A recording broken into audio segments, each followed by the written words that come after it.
ಕರ್ತನಾದ ಯೇಸು ಕ್ರಿಸ್ತರ ನಾಮದಲ್ಲಿ ಆತ್ಮೀಯರೆಲ್ಲರಿಗೂ ಹೃತ್ಪೂರ್ವಕ ವಂದನೆಗಳನ್ನು ತಿಳಿಸ್ತಾ ಇದ್ದೀನಿ. ಪ್ರಿಯರಾದ ದೇವರ ಮಕ್ಕಳಿರ, ನಿನ್ನ ಕೊನೆ ದಿನಗಳು ಹೇಗೆ ಮುಗಿಯುತ್ತಿವೆ ಎಂಬ ಅಂಶವನ್ನು ನಿಮ್ಮೊಟ್ಟಿಗೆ ಹಂಚ್ಕೊಳ್ತಾ ಇದ್ದೀನಿ. ಪ್ರತಿ ಮನುಷ್ಯರ ಜೀವಿತವನ್ನು ಕುರಿತು ಆಲೋಚನೆ ಮಾಡುವಾಗ ಪ್ರಾರಂಭದ ದಿನಗಳು, ಹುಟ್ಟಿದಾಗ ಇದ್ದಂಥ ದಿನಗಳು, ಆನಂತರ ಬಾಲಕರ ದಿನಗಳು, ಬಾಲಕರ ದಿನಗಳಾದ ಮೇಲೆ ಯವ್ವನ ಕಾಲ ಬರುವಂಥದ್ದು, ಯವ್ವನ ಕಾಲ ಮುಗಿದ ಮೇಲೆ ವೃದ್ಧರ ಕಾಲ, ಯವ್ವನ ಕಾಲ ಆದಮೇಲೆ ವೃದ್ಧರ ಕಾಲ, ವೃದ್ಧರ ಕಾಲ ಆದಮೇಲೆ ಮಹಾವೃದ್ಧರ ಕಾಲ, ಕೊನೆ ಸ್ಥಿತಿ, ಕೊನೆ ದಿನಗಳು ಹೇಗೆ ಮುಗಿತಾ ಇವೆ ಅಂದರೆ, ವೃದ್ಧರ ಕಾಲದಲ್ಲಿ ಇಲ್ಲ ಅಂದರೆ ಯವ್ವನ ಕಾಲದಲ್ಲಿ ಇದ್ದಂಥ ಆ ಸಮಯದಲ್ಲಿ ಕೂಡ ಕೆಲವರು ಮರಣ ಹೊಂದುತ್ತಾ ಇರ್ತಾರೆ. ಮರಣ ಹೊಂದುವಂಥದ್ದು ನೋಡ್ತೀವಿ. ಈ ಮರಣ ಹೊಂದುವಂಥ ದಿನಗಳು ಹತ್ತಿರವಾದಾಗ ಹಾಗೆ ಆ ದಿನಗಳು ಹೇಗೆ ಇರುತ್ತೆ, ಆ ದಿನಗಳು ಹೇಗೆ ಮುಗಿತಾ ಇದೆ, ನಮ್ಮ ಕೊನೆ ದಿನಗಳು ಹೇಗೆ ಮುಗಿತಾ ಇದೆ ಎಂಬ ಸಂಗತಿಯನ್ನು ಪ್ರತಿ ಮನುಷ್ಯರು ತಿಳಿದುಕೊಳ್ಬೇಕಾದಂಥ ವಿಷಯ. ದೇವರು ಪ್ರೀತಿ ಸ್ವರೂಪನು, ಕರುಣಾಸಾಗರನು, ಕಾಪಾಡುವಾತನು, ಕರುಣಿಸುವಾತನು, ನಂಬಿಗಸ್ತನು, ಇವೆಲ್ಲ ನಮಗೆ ಗೊತ್ತಿರುವಂಥ ವಿಷಯ. ದೇವರು ಕೃಪೆ ತೋರಿಸ್ತಾರೆ, ದೇವರು ಪ್ರೀತಿಸ್ತಾರೆ, ದೇವರು ಕಾಪಾಡ್ತಾರೆ, ಕನಿಕರಿಸ್ತಾರೆ. ಆದರೆ ಎಲ್ಲಿಯವರೆಗೆ ದೇವರು ಕೃಪೆ ತೋರಿಸ್ತಾರೆ, ಎಲ್ಲಿಯವರೆಗೆ ದೇವರು ಕಾಪಾಡ್ತಾರೆ, ಎಲ್ಲಿಯವರೆಗೆ ಅವರು ನಮ್ಮ ಮೇಲೆ ಪ್ರೀತಿ ತೋರಿಸ್ತಾರೆ ಎಂಬ ಸಂಗತಿ ನಮಗೆ ಗೊತ್ತಿರಬೇಕು.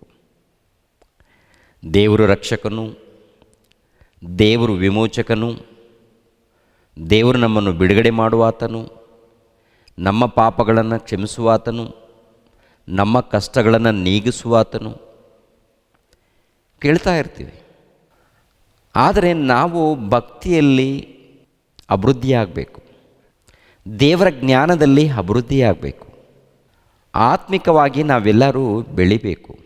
ಆತ್ಮಿಕವಾಗಿ ನಾವೆಲ್ಲರೂ ಬೆಳಿಬೇಕಂದ್ರೆ ನಮ್ಮ ಜನನ ಯಾಕೆ ಆಗಿದೆ, ನಮ್ಮ ಜನನದ ಹಿಂದೆ ಯಾರಿದ್ದಾರೆ, ನಾವು ದೇವರನ್ನು ನಂಬದೇ ಇದ್ದಾಗ ನಾವು ಹೇಗೆ ನಡ್ಕೊಂಡ್ವಿ, ನಾವು ದೇವರಲ್ಲಿ ಬಂದ ಮೇಲೆ ಹೇಗೆ ನಡ್ಕೊಳ್ತಾ ಇದ್ದೀವಿ, ನಾವು ಮರಣ ಹೊಂದುವಂಥ ಆ ಸಮಯದಲ್ಲಿ ಹೇಗೆ ನಮ್ಮ ಜೀವಿತ ಇದೆ, ಇವೆಲ್ಲವನ್ನು ಕುರಿತು ವಾಕ್ಯದ ಮೂಲಕ ತಿಳ್ಕೊಳ್ಬೇಕಾಗತ್ತೆ.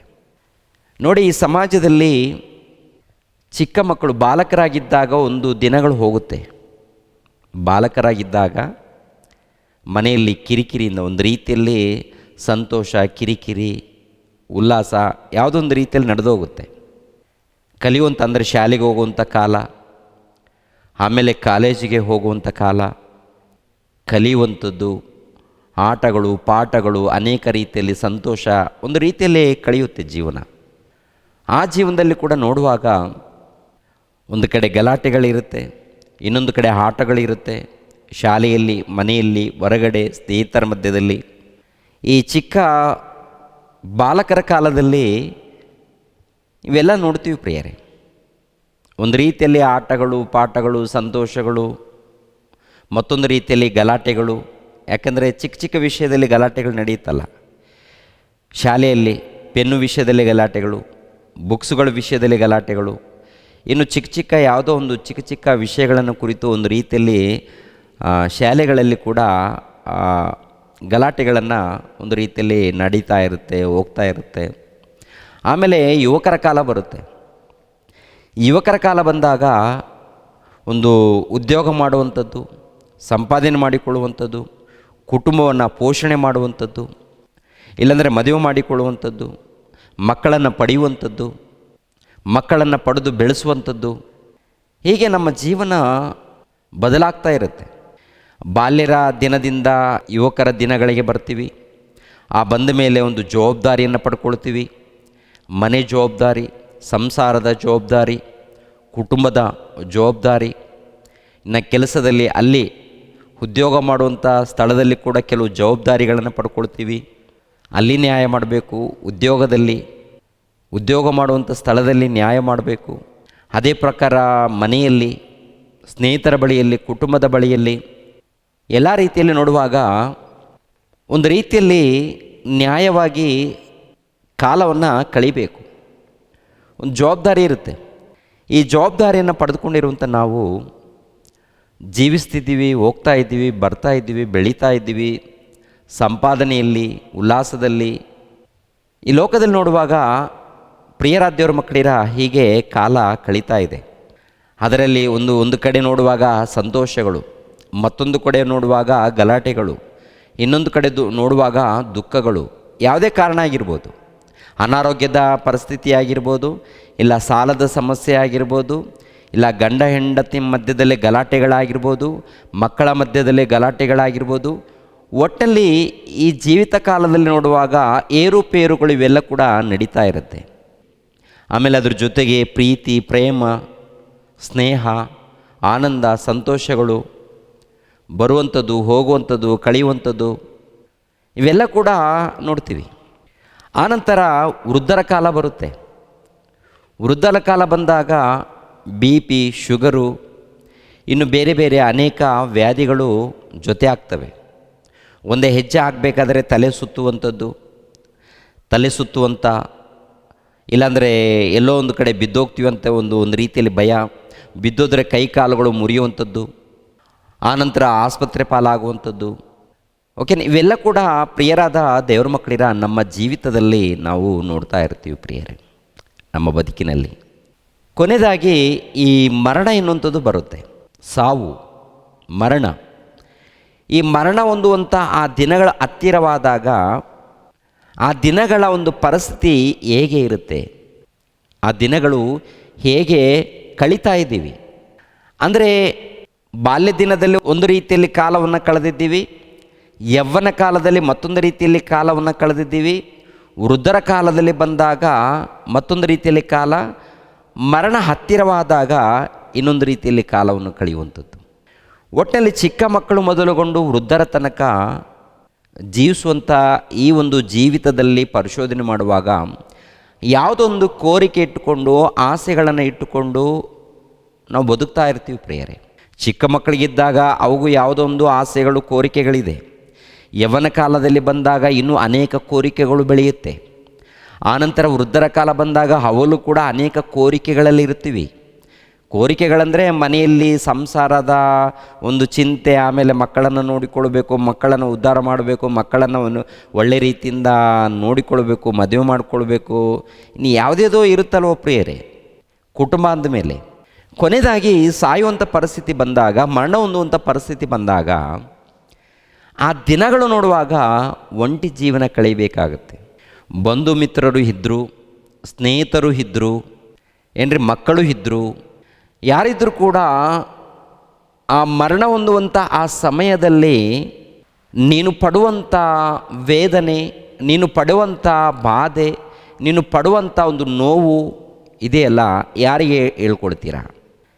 ಯಾರಿಗೆ ಹೇಳ್ಕೊಂಡ್ರೆ ಒಳ್ಳೆಯದಾಗುತ್ತೆ? ಒಂದು ಸಾರಿ ಆಲೋಚನೆ ಮಾಡಿ ಪ್ರಿಯರಾದ ದೇವರ ಮಕ್ಕಳಿರ. ಈ ಸಮಾಜದಲ್ಲಿ ಪರಿಶೋಧನೆ ಮಾಡುವಾಗ ಮರಣ ಹತ್ತಿರವಾಗುತ್ತೆ ನೋಡಿ, ಮರಣ ಹತ್ತಿರವಾಗುತ್ತೆ, ಆಸ್ಪತ್ರೆ ಪಾಲಾಗ್ತೀವಿ. ಎಲ್ಲರೂ, ನಾವಾಗಿರ್ಬೋದು, ನೀವಾಗಿರ್ಬೋದು, ಯಾರೇ ಆಗಿರ್ಬೋದು, ಟೋಟಲಿ ಮನುಷ್ಯ. ಯಾರಿಗೋ ಕೆಲವರಿಗೆ ಮಾತ್ರ ನಿಂತಲ್ಲೇ, ಕುಂತಲ್ಲೇ, ಇಲ್ಲ ಮಲಗಿದ್ದ ಸ್ಥಳದಲ್ಲಿ ಮರಣ ಹೊಂದುತ್ತಾರೆ. ಮಲಗಿದ್ದ ಸ್ಥಳದಲ್ಲಿ ಮರಣ ಹೊಂದುವಂಥದ್ದು. ಆ ಮರಣ ಕೂಡ ಹಾರ್ಟ್ ಅಟ್ಯಾಕ್ ಆಗಿರ್ಬೋದು, ಇಲ್ಲಾಂದರೆ ಉಸಿರು ನಿಂತು ಹೋಗುವಂಥದ್ದು ಆಗಿರ್ಬೋದು. ಯಾವುದೊಂದು ರೀತಿಯಲ್ಲಿ ಮರಣ ಬರುತ್ತೆ, ಯಾವುದೊಂದು ರೀತಿಯಲ್ಲಿ ಮರಣ.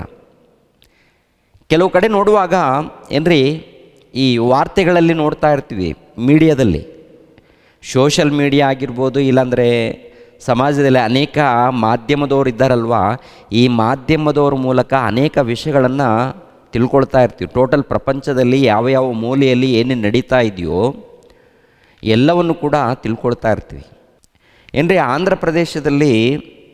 ಆಂಧ್ರದಲ್ಲಿ ಒಂದು ವಿಷಯ, ಒಂದು ಘಟನೆ ನಡೆದಿದೆ ರೀ. ಅದೇನಪ್ಪ ಅಂತ ನೋಡುವಾಗ, ಒಬ್ಬನು ತನ್ನ ಹೆಂಡತಿಯನ್ನು ಕೊಂದಾಕಿದ್ದಾನೆ. ಒಬ್ಬನು ತನ್ನ ಹೆಂಡತಿಯನ್ನು ಯಾವುದೋ ಕಾರಣ ಅಂದರೆ ಅನುಮಾನಗಳೇನೋ ಇರುತ್ತಲ್ವ, ಅದು ಇರುತ್ತೆ, ಅವು ಒಳಗಡೆ ಏನು ಕಾರಣ ಇದೆಯೋ ದೊಡ್ಡದಾಗಿ ಆಲೋಚನೆ ಮಾಡೋದು ಬೇಡ. ಒಬ್ಬನು ತನ್ನ ಹೆಂಡತಿಯನ್ನು ಕೊಂದಾಕಿದ್ದಾನೆ. ಕೊಂದಾಕಿ ಏನು ಮಾಡಿದ್ದಾನಂತ ನೋಡುವಾಗ ಆ ಸತ್ತ ಶವವನ್ನು ಏನ್ರಿ ತುಂಡು ತುಂಡು ಮಾಡಿದ್ದಾನೆ, ಪೀಸ್ ಪೀಸ್ ಮಾಡಿ. ಆಮೇಲೆ ಮತ್ತೇನು ಮಾಡಿದ್ದಾನಂತ ನೋಡುವಾಗ ಹಾಗೆ ತೀರದೆ ಆ ಪೀಸ್ ಪೀಸ್ ಮಾಡಿರುವಂಥ ಒಂದು ತುಂಡುಗಳನ್ನು ಕುಕ್ಕರಲ್ಲಿ ಬೇಯಿಸಿದ್ದಾನೆ ಪ್ರಿಯರೇ. ಕುಕ್ಕರ್ನಲ್ಲಿ ಅಂದರೆ ಮನೆಯಲ್ಲಿ ಅಡುಗೆ ಮಾಡ್ತಾ ಇರ್ತೀವಿ ನೋಡಿ, ಅಂಥ ಅಡುಗೆ ಕುಕ್ಕರ್ಗಳಲ್ಲಿ ಬೇಯಿಸಿದ್ದಾನೆ ಆ ಒಂದು ತುಂಡು ಮಾಡಿರುವಂಥ ಶವವನ್ನು.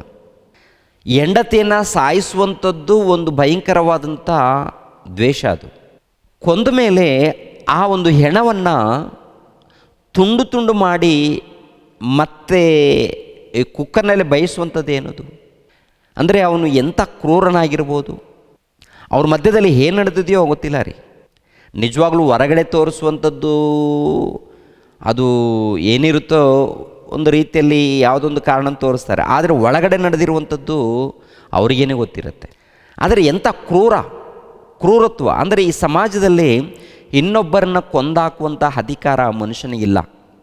ಇನ್ನೊಬ್ಬರನ್ನ ಕೊಂದಾಕುವಂಥ ಅಧಿಕಾರ ಮನುಷ್ಯನಿಗೆ, ಯಾವುದೇ ತಪ್ಪಿರಲಿ, ಎಷ್ಟು ದೊಡ್ಡ ಪಾಪ ಮಾಡಿದರೂ ಕೂಡ ಇನ್ನೊಬ್ಬರನ್ನು ಕೊಂದಾಕುವಂಥ ಅಧಿಕಾರ ಯಾರಿಗಿಲ್ಲ, ಮನುಷ್ಯರಿಗಿಲ್ಲ. ಆದರೆ ಆಕೆ ಜೀವನ ಹೇಗಾಗಿದೆ ಅಂತ ನೋಡುವಾಗ ಗಂಡನ ಮೂಲಕ ಸಾಯುವಂಥ ಪರಿಸ್ಥಿತಿ. ಇನ್ನೊಂದು ಕಡೆ ಏನು ನಡೆದಿದೆ ಅಂತ ನೋಡುವಾಗ ಈ ಹೆಂಡತಿ ಗಂಡನನ್ನು ಕೊಂದಾಕಿ ತಲೆ ರುಂಡವನ್ನು ಕತ್ತರಿಸಿ ಹೊರಗಡೆ ಎಲ್ಲೋ ಬಿಸಾಡುವಂಥದ್ದು. ಆ ಶವವನ್ನು ಯಾರಿಗೂ ತಿಳಿಯದಂತೆ ಎಲ್ಲೋ ಒಂದು ಕಡೆ ಹೋಗಿ ಬಿಸಾಡುವಂಥದ್ದು. ಇವೆಲ್ಲ ವಾರ್ತೆಗಳಲ್ಲಿ ನೋಡ್ತಾ ಇರ್ತೀವಿ ಮಾಧ್ಯಮದಲ್ಲಿ. ಮತ್ತೊಂದು ಕಡೆ ತಂದೆಯನ್ನು ಕೊಂದಾಕಿರುವಂಥ ಮಗನನ್ನು ಕೊಂದಾಕಿರುವಂಥ ತಂದೆ, ಎತ್ತ ತಂದೆಯನ್ನು ಕೊಂದಾಕಿರೋರು, ಎತ್ತ ತಾಯಿಯನ್ನು ಕೊಂದಾಕಿರೋರು, ಎತ್ತ ಮಕ್ಕಳನ್ನು ಕೊಂದಾಕಿರುವಂಥವ್ರು.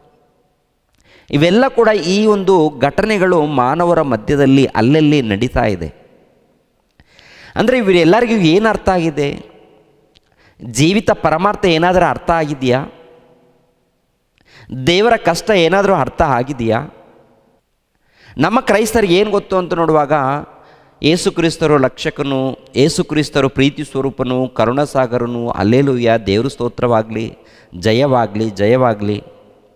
ಆಶೀರ್ವಾದ ಬರುತ್ತೆ, ಕುಂತಲ್ಲಿ ಆಶೀರ್ವಾದ, ನಿಂತಲ್ಲಿ ಆಶೀರ್ವಾದ ಸಾಕ? ದೇವರ ಜ್ಞಾನವನ್ನು ಕಲಿಯೋದು ಬೇಡವಾ? ದೇವರ ವಾಕ್ಯಗಳನ್ನು ಕಲಿಯೋದು ಬೇಡವಾ? ಇವರು ಕೂಡ ಏನು ಹುಚ್ಚಿದೆ ಅಂತ ನೋಡುವಾಗ ನಾನು ದೊಡ್ಡ ಉದ್ಯೋಗವನ್ನು ಸಂಪಾದನೆ ಮಾಡಿಕೊಳ್ಬೇಕು, ಆಸ್ತಿಯನ್ನು ಸಂಪಾದನೆ ಮಾಡಿಕೊಳ್ಬೇಕು, ಈ ಸಮಾಜದಲ್ಲಿ ಒಳ್ಳೆಯ ಹೆಸರನ್ನು ಸಂಪಾದನೆ ಮಾಡಿಕೊಳ್ಬೇಕು, ಅಧಿಕಾರವನ್ನು, ಈ ಹುಚ್ಚಿದೆ. ಎಲ್ಲರ ಮಧ್ಯದಲ್ಲಿ ನೋಡಿ ಗಮನಿಸ್ರಿ. ದೇವರ ವಾಕ್ಯಗಳನ್ನು ಇಷ್ಟಪಟ್ಟು ಓದೋರು ಯಾರಿದ್ದಾರೆ? ಇಷ್ಟಪಟ್ಟು ಓದಿ ಅದರ ಪ್ರಕಾರ ಗ್ರಹಿಸ್ಕೊಳ್ಳೋರು ಯಾರಿದ್ದಾರೆ? ಆಲೋಚನೆ ಮಾಡಿ ಪ್ರಿಯರಾದ ದೇವ್ರ ಮಕ್ಕಳಿರ ಏನ್ರಿ. ಕೊನೆ ದಿನಗಳು ನೋಡುವಾಗ, ಕೊನೆ ದಿನಗಳು ಅಂದರೆ ನಮ್ಮ ಕೊನೆ ದಿನಗಳು, ನನ್ನ ಕೊನೆ ದಿನಗಳು, ನಿನ್ನ ಕೊನೆ ದಿನಗಳು ಹೇಗೆ ಇದೆ? ನಿನ್ನ ಕೊನೆ ದಿನಗಳು ಹೇಗೆ ಇದೆ? ಯವ್ವನ ಕಾಲದಲ್ಲಿ ನೋಡುವಾಗ ಪ್ರೀತಿ ಅಂದ, ಪ್ರೇಮ ಅಂದ, ಮಕ್ಕಳು ಅಂದ, ಎಲ್ಲರ ಬಗ್ಗೆ ಮಾತಾಡ್ತೀವಿ. ಯವ್ವನ ಕಾಲದಲ್ಲಿ ನೋಡಬೇಕು, ಅನೇಕ ತಪ್ಪುಗಳು, ಅನೇಕ ಪಾಪಗಳು ಯವ್ವನ ಕಾಲದಲ್ಲಿ. ಅಂದರೆ ಯವ್ವನ ಕಾಲದಲ್ಲಿ ಇದ್ದಾಗ ಅನೇಕ ಕೋರಿಕೆಗಳು. ಈ ಕೋರಿಕೆಗಳನ್ನು ತೀರಿಸಿಕೊಳ್ಳೋದಕ್ಕೆ ಏನೇನು ತಪ್ಪು ಕೆಲಸ ಮಾಡ್ತಾ ಇರ್ತೀವಿ. ಎಷ್ಟು ಭಯಂಕರವಾದಂಥ ತಪ್ಪು ಕೆಲಸಗಳು, ಎಷ್ಟು ಭಯಂಕರವಾದಂಥ ಪಾಪದ ಕೆಲಸಗಳು ನಡೀತಾ ಇದೆಯಾ? ನಡೀತಾ ಇದೆ. ಹೆಂಡತಿ ಇದ್ದರೂ ಇನ್ನೊಬ್ಬಳನ್ನು ಆಶಿಸಿ ಇನ್ನೊಬ್ಬಳನ್ನು ಸೇರೋದಕ್ಕೆ ಹೋಗ್ತಾನೆ. ಗಂಡನು ಇದ್ದರೂ ಹೆಂಡತಿ ಕೂಡ ಗಂಡನು ಇರ್ತಾನೆ. ಈಕೆ ಏನು ಮಾಡ್ತಾಳೆ? ತನಗೆ ಕೋರಿಕೆ ತೀರಿಲ್ಲ ಅಂತೇಳಿ ಮತ್ತೊಬ್ಬರ ಸಹವಾಸವನ್ನು ಇಟ್ಕೊಳ್ಳುವಂಥದ್ದು. ಮಕ್ಕಳು ಏನಾಗ್ತಾರೆ? ಯಾವ ದಾರಿ ಹಿಡಿತಾ ಇದ್ದಾರೆ? ಮಕ್ಕಳು ಇರ್ತಾರೆ, ಎಲ್ಲರೂ ಇರುತ್ತೆ, ಆಸ್ತಿ ಇರುತ್ತೆ, ಅಂತಸ್ತು ಇರುತ್ತೆ, ಸಂಪಾದನೆ ಇರುತ್ತೆ, ಇದ್ದರೂ ಅನೇಕ ಪಾಪಗಳನ್ನು ಮಾಡುವಂಥದ್ದು ನೋಡ್ತೀವಿ. ಅಂದರೆ ಯವ್ವನ ಕಾಲದಲ್ಲಿದ್ದಂಥ ಜೀವಿತವನ್ನು ನೋಡುವಾಗ ಈ ದೇಹವನ್ನು ಕೆಡಿಸ್ಕೊಂಡಿದ್ದಾರೆ ಪ್ರಿಯರೇ. ಈ ಶರೀರವನ್ನು ಮನಸ್ಸನ್ನು ಕೆಡಿಸ್ಕೊಂಡಿದ್ದಾರೆ. ಈ ದೇಹ ದೇವ್ರ ಮೂಲಕ ಬಂದದ್ದು. ಈ ದೇಹವನ್ನು ಕುರಿತು ದೇವರು ಹೇಳಿರುವಂಥ ಮಾತೇನಂತ ನೋಡುವಾಗ, ನಿಮ್ಮ ದೇಹವು ನನಗೆ ಆಲಯವಾಗಿದೆ ಅಂತ ಹೇಳ್ತಾರೆ. ನಿಮ್ಮ ದೇಹವು ನನಗೆ ಆಲಯವಾಗಿದೆ, ನಿಮ್ಮ ಹೃದಯವು ಪವಿತ್ರಾತ್ಮನಿಗೆ ಗರ್ಭಗುಡಿಯಾಗಿದೆ ಅಂತೇಳಿ ದೇವರು ಬರೆಸಿರುವಂಥ ಮಾತುಗಳು. ಅನೇಕ ವಚನಗಳನ್ನು ನೋಡ್ತೀವಲ್ವ, ನಿಮ್ಮ ದೇಹ ನನಗೆ ಆಲಯ, ನಿಮ್ಮ ಹೃದಯ ಪವಿತ್ರಾತ್ಮನಿಗೆ ಗರ್ಭಗುಡಿ, ನೀವು ನನಗೆ ಕುಟುಂಬ, ನೀವು ನನ್ನ ಮನೆಯವರು ಅಂಥೇಳಿ ತಂದೆಯಾದ ದೇವರು ತನ್ನ ಮಕ್ಕಳಾಗಿರುವಂಥ ನಮ್ಮನ್ನು ಕುರಿತು ಅನೇಕ ರೀತಿಯಲ್ಲಿ ವರ್ಣಿಸಿರ್ತಾನೆ, ಹೋಲಿಸ್ತಾನೆ, ಉನ್ನತ ಸ್ಥಾನವನ್ನು ತೋರಿಸ್ತಾನೆ ಪ್ರಿಯರೇ. ಆದರೆ ಮನುಷ್ಯರು ಏನು ಮಾಡಿದ್ದಾರೆ ಅಂತ ನೋಡುವಾಗ, ಯೌವನ ಕಾಲದಲ್ಲಿ ಈ ದೇಹವನ್ನು ಸೈತಾನನಿಗೆ ಒಪ್ಪಿಸಿ ಮಾಡಬಾರದ ಅನೇಕ ಕುತಂತ್ರದ ಕಾರ್ಯಕ್ರಮಗಳು, ಅನ್ಯಾಯದ ಕಾರ್ಯಕ್ರಮಗಳು, ಮೋಸದ ಕಾರ್ಯಕ್ರಮಗಳು, ದರೋಡೆ ಮಾಡುವಂಥದ್ದು, ಅನೇಕ ತಪ್ಪು ಕಾರ್ಯಕ್ರಮಗಳನ್ನು ಮಾಡೋದಕ್ಕೆ ಈ ದೇಹವನ್ನು, ಮನಸ್ಸನ್ನು, ಈ ಯೌವನ ಕಾಲವನ್ನು ಬಳಸಿಕೊಂಡು ಕೊನೆಯದಾಗಿ ಜೀವಿತ ಕಾಲವನ್ನು ಮುಗಿಸ್ಕೊಳ್ತಾ ಇರ್ತೀವಿ. ಈ ಜೀವಿತ ಕಾಲ ಮುಗಿಯುವಂಥ ಕಾಲ ಬರುತ್ತಲ್ಲ, ಕೊನೆ ಕಾಲ ಬರುತ್ತಲ್ಲ, ಈ ಕೊನೆ ಕಾಲದಲ್ಲಿ ಹೇಗೆ ನಮ್ಮ ಜೀವಿತ ಮುಗಿತಾ ಇದೆ, ಕೊನೆ ಕಾಲದಲ್ಲಿ ಹೇಗೆ ನಮ್ಮ ಜೀವಿತ ಮುಗಿತಾ ಇದೆ, ಮಾಮೂಲು ಸಂತೋಷವಾಗಿ ದೇವರಲ್ಲಿ ಮುಗಿತಾ ಇದೆಯಾ, ದೇವರ ಕಾರ್ಯಕ್ರಮದಲ್ಲಿ ಮುಗಿತಾ ಇದೆಯಾ, ಅಥವಾ ಪಾಪದಲ್ಲಿ ನಮ್ಮ ಜೀವಿತ ಕಾಲ ಮುಗಿತಾ ಇದೆಯಾ? ಒಂದು ಸಾರಿ ಗಮನಿಸಿರಿ ಪ್ರಿಯರಾದ ದೇವರ ಮಕ್ಕಳಿರ. ಪ್ರಸಂಗಿ ಗ್ರಂಥ 6ನೇ ಅಧ್ಯಾಯ, ಪ್ರಸಂಗಿ ಗ್ರಂಥ 6ನೇ ಅಧ್ಯಾಯ 1ನೇ ವಚನದಿಂದ 3ನೇ ವಚನದವರೆಗೆ ನೋಡೋಣ. ಲೋಕದಲ್ಲಿ ಮನುಷ್ಯರಿಗೆ ವಿಪರೀತವಾಗಿ ಉಂಟಾಗಿರುವ ದುರವಸ್ಥೆಯನ್ನು ಕಂಡೆನು. ಏನೆಂದರೆ, ದೇವರು ಒಬ್ಬನಿಗೆ ಯಾವ ಇಷ್ಟಾರ್ಥಕ್ಕೂ ಕೊರತೆ ಇಲ್ಲದಂತೆ ಧನ ಸಂಪತ್ತನ್ನು ಘನತೆಯನ್ನು ಅನುಗ್ರಹಿಸುವನು. ಅಂದರೆ ಕೆಲವರು ದೊಡ್ಡ ದೊಡ್ಡ ಕೋಟ್ಯಾಧೀಶ್ವರರು ಇದ್ದಾರೆ ನೋಡಿ. ಈ ಪ್ರಪಂಚ ದೇಶದಲ್ಲಿ ದೊಡ್ಡ ದೊಡ್ಡ ಕೋಟ್ಯಾಧೀಶ್ವರರು ಇದ್ದಾರೆ. ಅವರಿಗೆ ದೇವರೇ ಅನುಗ್ರಹಿಸಿದ್ದಾರಂತೆ. ದೇವರೇ ಅನುಗ್ರಹಿಸಿದ್ದಾರೆ. ಏನು ಅನುಗ್ರಹಿಸಿದ್ದಾರೆ ಅಂತ ನೋಡುವಾಗ, ಏನೆಂದರೆ ದೇವರು ಒಬ್ಬನಿಗೆ ಯಾವ ಇಷ್ಟಾರ್ಥಕ್ಕೂ ಕೊರತೆ ಇಲ್ಲದಂತೆ ಧನ ಸಂಪತ್ತನ್ನು ಘನತೆಯನ್ನು ಅನುಗ್ರಹಿಸಿದ್ದಾನೆ. ಅಂದರೆ ಆಸ್ತಿಯನ್ನು, ಸಂಪತ್ತನ್ನು ಎಲ್ಲ ರೀತಿಯಲ್ಲಿ, ಅಂದರೆ ಈ ಮನುಷ್ಯರಿಗೆ ಏನೇನು ಕೋರಿಕೆ ಇದೆಯೋ ಎಲ್ಲ ರೀತಿಯಲ್ಲಿ ಅನುಗ್ರಹಿಸುವಂಥದ್ದು. ಎಂಥ ಮನೆಗಳು ನೋಡಿ ಪ್ರಿಯರ ದೇವರ ಮಕ್ಕಳಿರೋ, ಪ್ರಪಂಚ ದೇಶದಲ್ಲಿ ನೋಡುವಾಗ ಎಂತೆಂಥ ಮನೆಗಳಿದೆ. ಇನ್ನು ಹೊರ ದೇಶಗಳಲ್ಲಿ ನೋಡುವಾಗ ಎಷ್ಟು ವೈಭವದಿಂದ ಮನೆಗಳನ್ನು ಕಟ್ಟಿಕೊಂಡಿರ್ತಾರೆ. ಕ್ಯಾಲಿಫೋರ್ನಿಯಾದಲ್ಲಿ ನೋಡುವಾಗ ಎಷ್ಟು ವೈಭವದಿಂದ ಸಿನಿಮಾ ಇಂಡಸ್ಟ್ರಿರವರು ಅದ್ಭುತ ರೀತಿಯಲ್ಲಿ ಮನೆಗಳನ್ನು ಕಟ್ಟಿಕೊಂಡಿದ್ದಾರೆ. ಎಷ್ಟು ವೈಭವ, ಎಷ್ಟು ಅಂದವಾಗಿ, ಎಷ್ಟು ಚಂದವಾಗಿ. ಈ ಪ್ರಪಂಚ ದೇಶದಲ್ಲಿ ದೊಡ್ಡ ದೊಡ್ಡ ಸಿನಿಮಾ ಆ್ಯಕ್ಟ್ರ್ಗಳು ಏನ್ರಿ ಹೊರ ದೇಶಗಳಲ್ಲಿ ಇದ್ದಾಗ ಅದು ಕೂಡ ನೋಡುವಾಗ ದೊಡ್ಡ ಶ್ರೀಮಂತರು, ಐಶ್ವರ್ಯವಂತರು. ಇವರೆಲ್ಲರಿಗೆ ದೇವರು ಹೇಳುವಂಥ ಮಾತೇನಂತ ನೋಡುವಾಗ, ದೇವರು ಒಬ್ಬನಿಗೆ ಯಾವ ಇಷ್ಟಾರ್ಥಕ್ಕೂ ಕೊರತೆ ಇಲ್ಲದಂತೆ ಧನ ಸಂಪತ್ತನ್ನು ಘನತೆಯನ್ನು ದೇವರೇ ಅನುಗ್ರಹಿಸ್ತಾರೆ. ದೇವರು ಅನುಗ್ರಹಿಸುವಂಥದ್ದು ಯಾವ ಕೊರತೆ ಇಲ್ಲದಂತೆ, ಯಾವ ಕೊರತೆ ಇಲ್ಲ. ಅಂದರೆ ಐಶ್ವರ್ಯ ಬೇಕಾ, ಸಂಪತ್ತು ಬೇಕಾ, ಮನೆಗಳು ಬೇಕಾ, ಕಾರುಗಳು ಬೇಕಾ, ಕೆಲವರಿಗೆ ಈ ರೀತಿ ಎಲ್ಲವನ್ನು ಅನುಗ್ರಹಿಸ್ತಾರಂತೆ. ಎಲ್ಲವನ್ನ ಅನುಗ್ರಹಿಸಿದ ಮೇಲೆ, ಆದರೆ ಇನ್ನೊಂದು ಹೇಳ್ತಾನೆ ನೋಡಿ, ಗಮನಿಸಬೇಕು. ಆದರೆ ಅದನ್ನು ಅನುಭವಿಸುವುದಕ್ಕೆ ದೇವರು ಅವರನ್ನು ಶಕ್ತಿಗೊಳಿಸುವುದಿಲ್ಲ ಅಂತ ಹೇಳ್ತಾರೆ. ದೇವರು ಅವರನ್ನು ಶಕ್ತಿಗೊಳಿಸುವುದಿಲ್ಲ ಅನುಭವಿಸೋದಕ್ಕೆ. ಅಂದರೆ ಅವ್ರಿಗೆ ಏನೇನು ಕೋರಿಕೆ ಇದೆಯೋ, ಕೋರಿಕೆ ಏನೇನಿದೆ, ದೊಡ್ಡ ದೊಡ್ಡ ಮನೆಗಳನ್ನು ಕಟ್ಕೊಳ್ಬೇಕು, ದೊಡ್ಡ ದೊಡ್ಡ ವಿಶಾಲವಾದಂಥ ಮನೆಗಳಿರಬೇಕು, ತೋಟ ಇರಬೇಕು, ಸ್ವಿಮ್ಮಿಂಗ್ ಪೂಲ್ ಇರಬೇಕು, ಮಕ್ಕಳು ಆಟ ಆಡೋದಕ್ಕೆಲ್ಲ ಸ್ಥಳ ಇರಬೇಕು. ಅದೇ ಪ್ರಕಾರ ಸಿನಿಮಾಗಳು ಈ ಥರ ನಾವು ತೆಗಿಬೇಕು, ಈ ಥರ ಆ್ಯಕ್ಷನ್ ಆ ಥರ ಮಾಡಬೇಕು, ಒಳ್ಳೆ ರೀತಿಯಿಂದ ನೋಡಿ. ಎಲ್ಲ ರೀತಿಯಲ್ಲಿ ಅಂದವಾಗಿರ್ಬೋದು, ಎಲ್ಲ ರೀತಿಯಲ್ಲಿ ಆಗಿರ್ಬೋದು, ಐಶ್ವರ್ಯ ಆಗಿರ್ಬೋದು, ಎಲ್ಲ ರೀತಿಯಲ್ಲಿ ಅನುಭವಿಸ್ತಾ ಇರುತ್ತೆ. ಆದರೆ ಅದನ್ನು ಅನುಭವಿಸೋದಕ್ಕೆ ಏನು ಕೊಡಲ್ಲಂತೆ? ಶಕ್ತಿಯನ್ನು ಅವರಿಗೆ ಅನುಗ್ರಹಿಸುವುದಿಲ್ಲವಂತೆ. ಅದು ಕೂಡ ಕೆಳಗಡೆ ಮಾತನ್ನು ಗಮನಿಸಬೇಕು. ಆದರೆ ಅದನ್ನು ಅನುಭವಿಸುವುದಕ್ಕೆ ದೇವರು ಅವನನ್ನು ಶಕ್ತಿಗೊಳಿಸುವುದಿಲ್ಲ. ಅಂದರೆ ಕೋಟ್ಯಾನುಗಟ್ಟಲೆ ಹಣವನ್ನು ಸಂಪಾದನೆ ಮಾಡಿ ಇಟ್ಕೊಂಡಿದ್ದಾರೆ, ಎಲ್ಲ ರೀತಿಯಲ್ಲಿ ವ್ಯವಸ್ಥೆ ಇದೆ, ಯಾವ ಕೊರತೆ ಇಲ್ಲ. ಮತ್ತೇನಾಗುತ್ತೆ ಅಂತ ನೋಡುವಾಗ ಅದನ್ನು ಅನುಭವಿಸುವಂಥ ಶಕ್ತಿ ಕೊಡಲ್ಲ ಅಂತಾನೆ. ಅದನ್ನು ಅನುಭವಿಸೋದಕ್ಕೆ ಅದನ್ನು ಅನುಭವಿಸ್ಬೇಕು, ಅದರ ರುಚಿಯನ್ನು ನೋಡಬೇಕು. ಮತ್ತು ಲೋಕದಲ್ಲಿ ಏನು ನಡೀತಾ ಇದೆ ಅಂತ ನೋಡುವಾಗ ಎಲ್ಲ ಪ್ರಿಯರ ದೇವ್ರ ಮಕ್ಕಳಿರ ಒಂದು ಸಾರಿ ಗಮನಿಸ್ತೀರಿ ಪ್ರಿಯರೇ, ದೊಡ್ಡ ದೊಡ್ಡ ಕೋಟ್ಯಾಧೀಶ್ವರ ಇರ್ತಾರೆ, ಎಲ್ಲ ರೀತಿಯಲ್ಲಿ ವ್ಯವಸ್ಥೆ ಇರುತ್ತೆ. ಆದರೆ ಒಳ್ಳೆಯದು ಊಟ ಮಾಡೋದಕ್ಕೆ ಅನುಕೂಲ ಇದ್ದರೂ ತಿನ್ನಬಾರದ ಸ್ಥಿತಿಗಳು ತಿನ್ನಬಾರ್ದು. ಕೆಲವು ಪದಾರ್ಥಗಳನ್ನು ತಿನ್ನಕೂಡ್ದು. ಇವು ನೋಡಿ, 40 ವರ್ಷ ದಾಟಿದ ಮೇಲೆ ಶುಗರು, BP, ಇನ್ನೂ ಅನೇಕ ವ್ಯಾಧಿಗಳು ಸ್ಟಾರ್ಟ್ ಆಗುತ್ತೆ, ಹೌದಲ್ವಾ?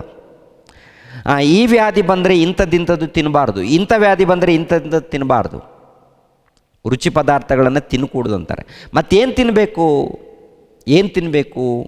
ತರಕಾರಿ ಕೇವಲ ಏನು ತಿನ್ನಬೇಕು? ತರಕಾರಿ ತಿನ್ನಬೇಕು, ಹಾಗಲಕಾಯಿ ತಿನ್ನಬೇಕು. ಇಲ್ಲಾಂದರೆ ಈ ತರಕಾರಿಗಳಿರುತ್ತೆ ನೋಡಿ, ಇಂಥದ್ದೆಲ್ಲ ಮಾತ್ರ ತಿನ್ನಬೇಕು. ಮತ್ತು ಸ್ವೀಟ್ ತಿನ್ನಬಾರ್ದು, ಇಲ್ಲಾಂದರೆ ಮಾಂಸ ಊಟ ಮಾಡಬಾರ್ದು. ಇನ್ನು ಇಷ್ಟ ಬಂದ ಹಾಗೆ ಏನೇನು ಇಷ್ಟ ಬಂದಿದೆಯೋ, ಏನೇನು ಇಷ್ಟ ಆಗಿದೆಯೋ ಅವೆಲ್ಲ ತಿನ್ನಕೂಡ್ದು. ಮತ್ತೇನು ಎಲ್ಲ ಇದೆಯಲ್ಲ, ತಿನ್ನೋದಕ್ಕೆ ಎಲ್ಲ ಇದೆ, ಹೋಗೋದಕ್ಕೆಲ್ಲ ಅನುಕೂಲ ಇದೆ, ಎಲ್ಲ ಇದ್ದರೂ ಕೂಡ ಅನುಭವಿಸೋದಕ್ಕೆ ಶಕ್ತಿ ಇಲ್ವಾ ಅಂತ ನೋಡುವಾಗ ಅನುಭವಿಸೋದಕ್ಕೆ ಶಕ್ತಿಯನ್ನು ದೇವರು ಅನುಗ್ರಹಿಸುವುದಿಲ್ವಂತೆ. ಮತ್ತು ಯಾರ ಪಾಲಾಗುತ್ತೆ ಅಂತ ನೋಡುವಾಗ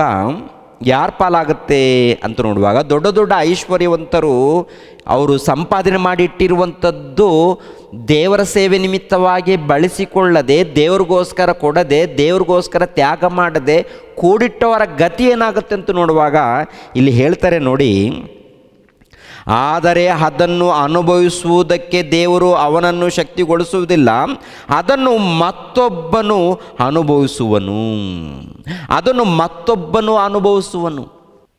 ಅಂದರೆ ಈ ಸಮಾಜದಲ್ಲಿ ನೋಡುವಾಗ ಕಷ್ಟಪಡ್ತಾರೆ, ಕೂಡಿಟ್ಟುಕೊಳ್ತಾರೆ, ಎಲ್ಲ ವ್ಯವಸ್ಥೆ ಮಾಡಿಕೊಳ್ತಾರೆ, ಕೊನೆಯದಾಗಿ ಅದನ್ನು ಅನುಭವಿಸುವಂಥ ಶಕ್ತಿ ಇರಲ್ಲಂತ ಪ್ರಿಯರೇ. ಮತ್ತು ಯಾರ ಪಾಲಾಗುತ್ತಂತ ನೋಡುವಾಗ ಯಾರಿಗೋ ಬೇರೆಯವ್ರ ಪಾಲಾಗುತ್ತೆ, ಇನ್ನೊಬ್ಬರ ಪಾಲಾಗುತ್ತೆ ಅಂತ ಹೇಳ್ತಾರೆ ದೇವರು. ಅದು ನಡೀತಾ ಇದೆಯಾ ಈ ಸಮಾಜದಲ್ಲಿ ಅಂತ ನೋಡುವಾಗ ಹೌದು ಪ್ರಿಯರಾದ ದೇವರ ಮಕ್ಕಳಿರ, ನಡೀತಾ ಇದೆ. ಕೆಲವ್ರಿಗೇನೋ ಮಕ್ಕಳಂತಾರೆ, ಮೊಮ್ಮಕ್ಕಳಂತಾರೆ, ಮತ್ತೊಬ್ಬರ ಮಧ್ಯದಲ್ಲಿ ಇನ್ನೊಬ್ಬನು ದೋಚ್ಕೊಳ್ತಾನೆ, ಇಲ್ಲಾಂದರೆ ಹಗರಣ ಮಾಡ್ತಾನೆ, ಮೋಸ ಮಾಡ್ತಾನೆ, ಕದಿತಾನೆ, ಕಳ್ತನ ಮಾಡ್ತಾನೆ, ದೋಚ್ಕೊಳ್ತಾನೆ, ಮಾಯ ಮಾಡ್ತಾನೆ, ಮಂಗ ಮಾಡ್ತಾನೆ, ಏನೇನೋ ಮಾಡ್ತಾನೆ. ಒಟ್ಟಿನಲ್ಲಿ ಇವನು ಕಷ್ಟಪಟ್ಟಿದ್ದು ಇನ್ನೊಬ್ಬನು ದೋಚ್ಕೊಂಡು ಸುಖ ಪಡ್ತಾ ಇರ್ತಾನೆ. ಇದು ಮಾನವ ಸಮಾಜದಲ್ಲಿ ನಡೀತಾ ಇರುತ್ತೆ ಪ್ರಿಯರಾದ ದೇವರ ಮಕ್ಕಳಿರ. 3ನೇ ವಚನವನ್ನು ನೋಡಿ, 3ನೇ ವಚನ, ಇದು ಸಹ ವ್ಯರ್ಥವು, ದೊಡ್ಡ ರೋಗವೂ ಆಗಿದೆ. ಮತ್ತೊಂದು ವಚನ ಏನಪ್ಪ ಅಂದರೆ 3ನೇ ವಚನ, 100 ಮಕ್ಕಳನ್ನು ಪಡೆದು ಮುಪ್ಪಿನ ಮುದುಕನಾಗುವ ತನಕ ಬಹು ವರ್ಷ ಬದುಕಿದವನಿಗೆ ಸುಖ, ತೃಪ್ತಿ, ಉತ್ತರ ಕ್ರಿಯೆಯು ಇಲ್ಲದಿದ್ದರೆ ಇವನಿಗಿಂತಲೂ ಗರ್ಭಸ್ರಾವದ ಪಿಂಡವೇ ಉತ್ತಮ ಅಂದುಕೊಂಡೆನು. ಅಂದರೆ ಇಲ್ಲಿ ನೋಡಿ, ಗಮನಿಸ್ರಿ, ಕೆಲವರಿಗೆ ಗರ್ಭಸ್ರಾವ ಆಗ್ತಾ ಇರುತ್ತೆ. ಕೆಲವರು ಬೇಕು ಅಂತ ಗರ್ಭಸ್ರಾವ ಮಾಡ್ಕೊಳ್ತಾರಲ್ಲ, ಅವ್ರ ಬಗ್ಗೆ ಮಾತಲ್ಲ. ನಾರ್ಮಲ್ ಆಗಿ ಕೆಲವ್ರಿಗೆ ಏನಾಗ್ತಾಯಿದೆ ಅಂದರೆ ಗರ್ಭಸ್ರಾವ ಆಗ್ತಾ ಇರುತ್ತೆ. ಅಂದರೆ ಮಕ್ಕಳು ಬೇಕು ಅಂತ ಆಸೆ ಇರುತ್ತೆ, ಕಾಪಾಡಿಕೊಳ್ಳೋದಕ್ಕೆ ಪ್ರಯತ್ನ ಮಾಡ್ತಾ ಇರ್ತಾರೆ, ಆದರೂ ಗರ್ಭಸ್ರಾವ ಆಗ್ತಾ ಇರುತ್ತೆ. ಅಂದರೆ ಹೊಟ್ಟೆಯಲ್ಲಿರುವಂಥ ಮಗು ಬೆಳೆಯದೆ ಜಾರಿ ಹೋಗ್ತಾ ಇರುತ್ತೆ, ಬಿದ್ದೋಗ್ತಾ ಇರುತ್ತೆ. ಇನ್ನು ಕೆಲವರು ಬೇಕು ಅಂತೇಳಿ ಮಾತ್ರೆಗಳನ್ನು ಅದು ಇದು ತೊಗೊಂಡು ಆ ಗರ್ಭಸ್ರಾವ ಆಗೋದಂತೆ ಏನೋ ಮಾಡ್ಕೊಳ್ತಾ ಇರ್ತಾರೆ. ಅದು ಪಾಪ, ಅದು ಆ ರೀತಿ ಮಾಡ್ಕೋಬಾರ್ದು. ಆದರೆ ಯಥಾರ್ಥವಾಗಿ ಗರ್ಭಸ್ರಾವ ಆಗ್ತಾ ಇರುತ್ತೆ ನೋಡಿ, ಇದು ತೊಂದರೆ ಇಲ್ಲ. ಇಲ್ಲಿ ದೇವರು ಹೇಳುವಂಥ ಮಾತು ಅಂದರೆ ಪ್ರಸಂಗಿ, ಅಂದರೆ ಸೊಲೊಮೋನನ ಮೂಲಕ ಹೇಳುವಂಥ ಮಾತನ್ನು ಗಮನಿಸಬೇಕು.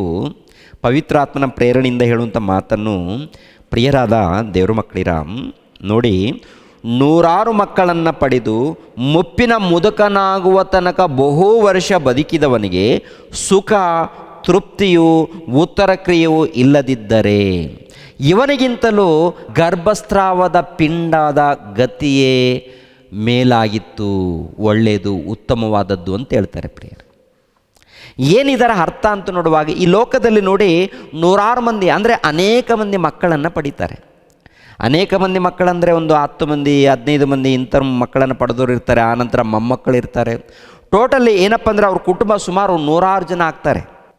100 ಜನ ಆದಾಗ, ಇಲ್ಲ ಒಂದು 10 ಜನ ಆದಾಗ ಅವರು ಮುಪ್ಪಿನ ಕಾಲದಲ್ಲಿ ಮರಣ ಬರುತ್ತೆ. ಮುಪ್ಪಿನ ಕಾಲದಲ್ಲಿ ಆ ಮರಣ ಆದಮೇಲೆ ಸಮಾಧಿ ಕಾರ್ಯಕ್ರಮ ಅದು ಉತ್ತರ ಕ್ರಿಯೆಗಳು ಸರಿಯಾದ ರೀತಿಯಲ್ಲಿ ಆಗದೆ ಹೋದರೆ ಅವ್ರಿಗಿಂತ ಯಾರು ಶ್ರೇಷ್ಠ ಅಂತೆ, ಯಾರು ಉತ್ತಮ ಅಂತೆ? ಉತ್ತರ ಕ್ರಿಯೆಯು ಇಲ್ಲದಿದ್ದರೆ ಇವರಿಗಿಂತಲೂ ಗರ್ಭಸ್ರಾವದ ಪಿಂಡವೇ ಉತ್ತಮ ಅಂದುಕೊಂಡೆನು. ಗರ್ಭಸ್ರಾವದ ಪಿಂಡವೇ ಉತ್ತಮ ಅಂದುಕೊಂಡೆನು. ಯಾಕೆಂದರೆ ಈ ಲೋಕದಲ್ಲಿ ಅನೇಕ ಮಂದಿ ಮಕ್ಕಳನ್ನು ಪಡೆದಿದ್ದಾರೆ.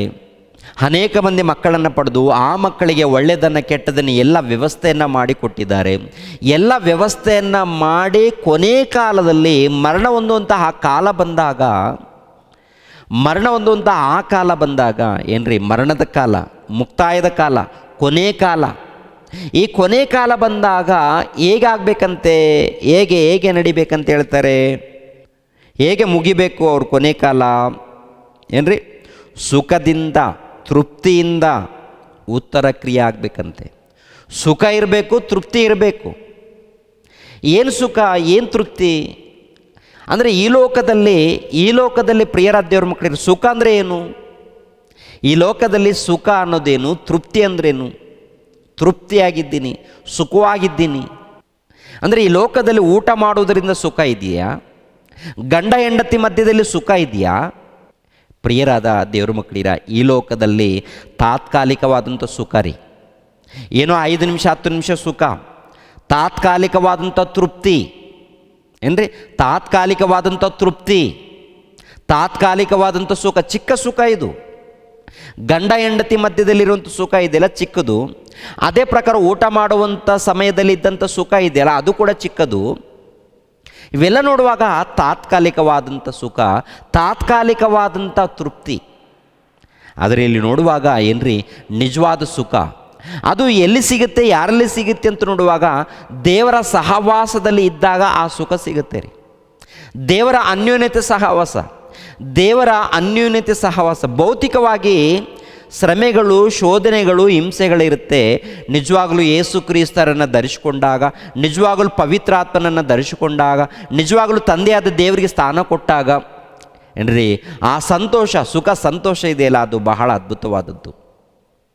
ಅದು ಬಹಳ ಅದ್ಭುತವಾದಂಥದ್ದು ಪ್ರಿಯರೇ. ಅಂಥ ಅದ್ಭುತವಾದಂಥ ಒಂದು ಸಂತೋಷ, ಅಂಥ ಅದ್ಭುತವಾದಂಥ ಒಂದು ತೃಪ್ತಿ ಈ ಲೋಕದಲ್ಲಿ, ಈ ಜಗತ್ತಿನಲ್ಲಿ ಎಲ್ಲಿ ಕೂಡ ಸಿಗಲ್ಲ ರೀ, ಎಲ್ಲಿ ಕೂಡ ಸಿಗಲ್ಲ. ಯಾಕೆಂದರೆ ಆ ತೃಪ್ತಿ ಪಡ್ಕೊಳ್ಬೇಕಾದ್ರೆ ಆ ದೇವರ ಬಳಿಯಲ್ಲಿದೆ. ಆ ಸಂತೋಷ ಪಡ್ಕೊಳ್ಬೇಕಾದ್ರೆ ದೇವರ ಬಳಿಯಲ್ಲಿದೆ. ದೇವರನ್ನು ಅರ್ಥ ಮಾಡಿಕೊಂಡಾಗ, ದೇವರನ್ನು ತಿಳಿದುಕೊಂಡಾಗ ಆ ಸುಖ ಎನ್ನುವಂಥದ್ದು, ತೃಪ್ತಿ ಎನ್ನುವಂಥದ್ದು, ಉತ್ತರ ಕ್ರಿಯೆಗಳಂದರೆ ತಕ್ಕ ಹಾಗೆ ಉತ್ತರ ಕ್ರಿಯೆಗಳು ಅಂದರೆ ತುಂಬ ಜನ ಏನು ಬಯಸ್ತಾರಂದರೆ, ಪ್ರಿಯರಾದ ದೇವ್ರ ಮಕ್ಕಳಿರ, ತುಂಬ ಜನ ಬಯಸುವಂಥದ್ದು ಏನು ಗೊತ್ತಾ? ನಾವು ಸತ್ತೋದಾಗ ಸುಮಾರು 1000 ಜನ ಸಮಾಧಿ ಕಾರ್ಯಕ್ರಮಕ್ಕೆ ಬರಬೇಕು. ನಮ್ಮನ್ನು ಹೊಗಳಬೇಕು. ಹೊಗಳಿದ ಮೇಲೆ ಈ ಸಮಾಧಿ ಕಾರ್ಯಕ್ರಮ ಒಳ್ಳೆ ರೀತಿಯಲ್ಲಿ ಆಗಬೇಕು ಅಂತೇಳಿ ನಾವು ಬಯಸ್ತೀವಿ, ನಾವು ಎದುರು ನೋಡ್ತೀವಿ. ಅಂದರೆ ಎಲ್ಲ ಪ್ರಾಂತದಲ್ಲಿದ್ದಂಥ ನನ್ನ ಬಂಧು ಮಿತ್ರರು, ಸ್ನೇಹಿತರು ಬರಬೇಕು ಸಮಾಧಿ ಕಾರ್ಯಕ್ರಮಕ್ಕೆ. ಬಂದಾಗ ನನ್ನ ಬಗ್ಗೆನೇ ಎಲ್ಲರೂ ಮಾತಾಡಬೇಕು, ನನ್ನ ಬಗ್ಗೆ ಎಲ್ಲರೂ ಹೊಗಳಿಕೊಳ್ಬೇಕು ಅಂತೇಳಿ ಈ ರೀತಿ ನಮ್ಮ ಆಲೋಚನೆ ಇರುತ್ತೆ. ಅದು ಏನಾದರೂ ಉತ್ತಮವಾದಂಥ ಸಮಾಧಿ ಕಾರ್ಯಕ್ರಮ ಅಂದುಕೊಂಡಿದ್ದೀರಾ? ಉತ್ತರ ಕ್ರಿಯೆಗಳು ಅಂದುಕೊಂಡಿದ್ದೀರಾ? ಅದಲ್ಲ ಪ್ರಿಯರ. ದೇವರು ಹೊಗಳದಿದ್ರು ಅದಲ್ಲ. ಆದರೆ ದೇವರ ದೃಷ್ಟಿಯಲ್ಲಿ ಉತ್ತರ ಕ್ರಿಯೆಗಳಾಗಬೇಕು, ದೇವರ ದೃಷ್ಟಿಯಲ್ಲಿ ಶ್ರೇಷ್ಠವಾಗಿರಬೇಕು ಪ್ರಿಯರಾದ ದೇವರ ಮಕ್ಕಳಿರ. ಅಂದರೆ ದೇವರು ಅಂದುಕೊಂಡ ಪ್ರಕಾರ, ಅಂದರೆ ತೆಲುಗಲ್ಲಿ ಒಂದು ಮಾತಿರುತ್ತೆ, ಉತ್ತರ ಕ್ರಿಯೆ ಇದೆಯಲ್ಲ ಆಗುವಂಥ ಸ್ಥಿತಿಯಲ್ಲಿ ಅಂದರೆ ದೇವರು ಯಾವ ರೀತಿ ಅಂದುಕೊಂಡಿದ್ದಾನೋ ಆ ಸ್ಥಿತಿಯಲ್ಲಿ ಉತ್ತರ ಕ್ರಿಯೆಗಳಾಗಬೇಕು. ಆ ಸ್ಥಿತಿಯಲ್ಲಿ ಸಮಾಧಿ ಕಾರ್ಯಕ್ರಮ ನಡಿಬೇಕು. ಸಮಾಧಿ ಕಾರ್ಯಕ್ರಮ ಅಂತ ನೋಡುವಾಗ ಏನ್ರಿ, ನಾವು ಮರಣ ಹೊಂದುತ್ತೀವಲ್ಲ, ನಾವು ಮರಣ ಹೊಂದುತ್ತೀವಿ ನೋಡಿ. ಈ ಮರಣ ಹೊಂದುವಂಥದ್ದು ಏನ್ರಿ ಪ್ರಿಯರಾದ ದೇವ್ರ ಮಕ್ಕಳಿರ, ದೇವರು ಇಷ್ಟಪಡಬೇಕು, ದೇವರು ಮೆಚ್ಚಬೇಕು, ದೇವರು ಸಂತೋಷ ಪಡಬೇಕು. ದೇವರು ಸಂತೋಷ ಪಡುವಂಥ ರೀತಿಯಲ್ಲಿ ನಮ್ಮ ಮರಣ ನಡಿಬೇಕು, ನಮ್ಮ ಮುಕ್ತಾಯ ನಡಿಬೇಕು, ನಮ್ಮ ಕೊನೆ ದಿನಗಳು ಇರಬೇಕು. ಪ್ರಾರಂಭ ದಿನಗಳು ದೇವರಲ್ಲಿ ಬೆಳೆಯಬೇಕು. ಒಂದು ವೇಳೆ ಏರುಪೇರು ಇರುತ್ತೆ, ಯೌವನ ಕಾಲದಲ್ಲಿ ಬಂದಾಗ ಏರುಪೇರು ಇರುತ್ತೆ, ಮುಕ್ತಾಯದ ಕಾಲದಲ್ಲಿ ಬಂದಾಗ ಅಂದರೆ ಈ ಮುಕ್ತಾಯ ಕಾಲ ಬರುತ್ತೆ ನೋಡಿ, ಕೊನೆ ದಿನಗಳು ಬರ್ತಾ ಇರುತ್ತೆ ನೋಡಿ, ಆ ದಿನಗಳು ಖಂಡಿತವಾಗಿ ದೇವರಿಗೆ ವಿಧೇಯರಾಗಬೇಕು. ಯೌವನ ಕಾಲದಲ್ಲೇ ವಿಧೇಯರಾಗಿ ದೇವ್ರಿಗೋಸ್ಕರ ಸೇವೆ ಮಾಡಬೇಕು ಸಂಪೂರ್ಣವಾಗಿ. ಏನ್ರಿ, ವೃದ್ಧರ ಕಾಲದಲ್ಲಿ, ಮರಣ ಹೊಂದುವಂಥ ಕಾಲದಲ್ಲಿ ದೇವ್ರಿಗೋಸ್ಕರನೇ ಜೀವಿಸಬೇಕು ಪ್ರಿಯರೇ. ದೇವ್ರಿಗೋಸ್ಕರ ದೇವರ ಧ್ಯಾನದಲ್ಲಿರಬೇಕು. ಒಳಗಡೆ ಏನ್ರಿ ಅನೇಕ ನೋವಿರುತ್ತೆ ರೀ. ಆ ನೋವು ಇರುತ್ತಲ್ವಾ, ಏನು ನೋವು? ಹೊಟ್ಟೆಯಲ್ಲಿ ನೋವಿರುತ್ತೆ, ತಲೆನೋವಿರುತ್ತೆ, ಸುಸ್ತಿರುತ್ತೆ, ಮೈಕೈಯೆಲ್ಲ ನೋವಿರುತ್ತೆ, ಕೈ ಕಾಲುಗಳು ಏನ್ರಿ ಎದ್ದೋಳಲ್ಲ, ಎಲ್ಲ ಟೋಟಲ್ ನಮ್ಮ ದೇಹದಲ್ಲಿ ನೋವು ಸ್ಟಾರ್ಟ್ ಆಗುತ್ತೆ ರೀ. ನೋವಿರುತ್ತೆ. ಯಾರಿಗೆ ಹೇಳ್ಕೊಳ್ತೀವಿ? ಯಾರಿಗೆ ಹೇಳ್ಕೊಂಡ್ರೆ ಯಾರು ನಮ್ಮನ್ನು ಸರಿ ಮಾಡ್ತಾರೆ? ಯಾರು ನಮ್ಮನ್ನು ಸಮಾಧಾನ ಪಡಿಸ್ತಾರೆ? ಸಮಾಧಾನ ಪಡಿಸೋರು ಯಾರಿಲ್ಲ. ವೈದ್ಯರು ಏನು ಮಾಡ್ತಾರೆ? ಮೆಡಿಷನ್ ಕೊಡ್ತಾರೆ. ವೈದ್ಯರು ಏನು ಮಾಡ್ತಾರೆ ಅಂದರೆ ಮೆಡಿಷನ್ ಕೊಡ್ತಾರೆ, ನೋವು ತೆಗೆದುಹಾಕೋದಕ್ಕೆ ಮೆಡಿಷನ್. ಆದರೂ ಕೂಡ ನೋವು ಕಡಿಮೆ ಆಗಿಲ್ಲ ಅಂದರೆ ಇನ್ಯಾರು ಕಡಿಮೆ ಮಾಡ್ತಾರೆ? ಇನ್ಯಾರಯ್ಯ ನಮ್ಮನ್ನು ಕಡಿಮೆ ಮಾಡೋರು? ಯಾರಯ್ಯ ನಮ್ಮನ್ನು ಕಾಪಾಡೋರು? ಈ ಲೋಕದಲ್ಲಿ ಕಾಪಾಡೋರು ಯಾರು ಇಲ್ಲಯ್ಯ. ಈ ಲೋಕದಲ್ಲಿ ಹಣ ನಮ್ಮನ್ನು ಕಾಪಾಡಲ್ಲ, ಈ ಲೋಕದಲ್ಲಿ ಅಧಿಕಾರ ನಮ್ಮನ್ನು ಕಾಪಾಡಲ್ಲ, ಈ ಲೋಕದಲ್ಲಿ ಉದ್ಯೋಗ ನಮ್ಮನ್ನು ಕಾಪಾಡಲ್ಲ, ಈ ಲೋಕದಲ್ಲಿ ವೈದ್ಯರಾಗಿರ್ಬೋದು, ಬಂಧು ಮಿತ್ರರಾಗಿರ್ಬೋದು, ತಂದೆ ತಾಯಿಗಳಾಗಿರ್ಬೋದು, ಅಣ್ಣ ತಮ್ಮಂದಿರಾಗಿರ್ಬೋದು, ಯಾರು ನಮ್ಮನ್ನು ಕಾಪಾಡಲ್ಲ. ಯಾರು ನಮ್ಮನ್ನು ಕಾಪಾಡಲ್ಲ. ಕಾಪಾಡದೆ ಇರೋರಿಗೋಸ್ಕರ ನಾವೇನು ಮಾಡ್ತಾ ಇರ್ತೀವಿ ಅಂತ ನೋಡುವಾಗ ಎದುರು ನೋಡ್ತಾ ಇರ್ತೀವಿ. ಕಾಪಾಡಲಿ ಯಾರು ಕೂಡ ಕಾಪಾಡಲ್ಲ. ಕನಿಷ್ಠ ಪಕ್ಷದಲ್ಲಿ ಏನಾದರೂ ಸಹಾಯ ಮಾಡೋಕ್ಕೆ ಬರ್ತಾರಂತ ನೋಡುವಾಗ ಬರೋದಕ್ಕೆ ಯಾರು ಇಷ್ಟಪಡಲ್ಲ. ಯೌವನ ಕಾಲದಲ್ಲಿ ಇದ್ದಾಗ ನನ್ನ ಮಗನು, ನನ್ನ ಮಗಳು, ನನ್ನ ಮಗಳು, ನನ್ನ ಮಗನು ಅಂತೇಳಿ ಪ್ರಯಾಸ ಪಡ್ತಾರೆ ತಂದೆ ತಾಯಿಗಳು. ವೃದ್ಧರ ಕಾಲದಲ್ಲಿ ನೋಡುವಾಗ ಅವರ ಪರಿಸ್ಥಿತಿ, ಅವರ ಕಷ್ಟ ಯಾರಿಗೆ ಹೇಳ್ಕೊಳ್ಬೇಕು? ಅವರ ಕಷ್ಟ, ಅವರ ದುಃಖ ಯಾರಿಗೆ ಹೇಳ್ಕೊಳ್ಬೇಕು? ಅವರ ಪ್ರಯಾಸ ಯಾರಿಗೆ ಹೇಳ್ಕೊಳ್ಬೇಕು? ಅಮ್ಮ ಒಬ್ಬರಿಗೆ ಹೇಳ್ಕೋಬೇಕು. ಯಾರಿಗೆ? ತಂದೆಯಾದ ದೇವ್ರಿಗೆ ಹೇಳ್ಕೋಬೇಕು. ನಿನ್ನ ನೋವು, ನಿನ್ನಲ್ಲಿರುವಂಥ ನೋವು ಆ ತಂದೆಗೆ ಗೊತ್ತಾಗಬೇಕು. ನಿನ್ನಲ್ಲಿರುವಂಥ ಬಾಧೆ ಆ ತಂದೆಗೆ ಗೊತ್ತಾಗಬೇಕು. ನೀನು ಆ ತಂದೆಯಲ್ಲಿ, ಆ ತಂದೆಯನ್ನೇ ಎಷ್ಟೇ ನೋವಿರಲಿ, ಆ ತಂದೆ, ಅಪ್ಪ ತಂದೆ, ಅಪ್ಪ ತಂದೆ, ಈ ನೋವು ಸಹಿಸೋಕ್ಕಾಗ್ತಾ ಇಲ್ಲ ತಂದೆ, ನಾನೇನಾದರೂ ತಪ್ಪು ಮಾಡಿದರೆ ನನ್ನ ತಪ್ಪುಗಳನ್ನು ಕ್ಷಮಿಸಿ ತಂದೆ, ನನ್ನ ಪಾಪಗಳನ್ನು ಕ್ಷಮಿಸಿ ತಂದೆ, ನನ್ನನ್ನು ಕನಿಕರಿಸಿ ತಂದೆ, ನನ್ನನ್ನು ಕಾಪಾಡಿ ತಂದೆ. ಹೃದಯದಲ್ಲಿ ದೇವರಿಗೆ ಮೊರೆ ಹೋಗಬೇಕು, ಯಥಾರ್ಥವಾಗಿ ಹೋಗಬೇಕು. ಈ ಲೋಕದಲ್ಲಿ ಕಾಪಾಡೋರು ಯಾರಿಲ್ಲ. ಈ ಲೋಕದಲ್ಲಿ ಏನಪ್ಪ ಅಂದರೆ ವೈದ್ಯರಿರ್ಬೋದು, ಏನೋ ಮೆಡಿಸಿನ್ ಕೊಡ್ಬೋದು, ಇಲ್ಲಾಂದರೆ ಉಪಶಮನ ಮಾಡೋದಕ್ಕೆ ಯಾರೋ ಬರ್ಬೋದು, ಹೋಗ್ಬೋದು, ಹಣ ಸಹಾಯ ಮಾಡ್ಬೋದು. ಆದರೆ ನಮ್ಮನ್ನು ಕಾಪಾಡುವವರು ದೇವರು ಮಾತ್ರ. ನಮ್ಮನ್ನು ಕಾಪಾಡುವವರು యేసಯ್ಯ ಮಾತ್ರ. ಅವರು ಮಾತ್ರ ನಮ್ಮನ್ನು ಕಾಪಾಡ್ತಾರೆ. ಯಾಕೆಂದರೆ ಈ ಜೀವಿತ ಕಾಲ ಮುಗಿಯುವಂಥ ಸಮಯ ಹತ್ತಿರವಾಗುತ್ತಲ್ವಾ?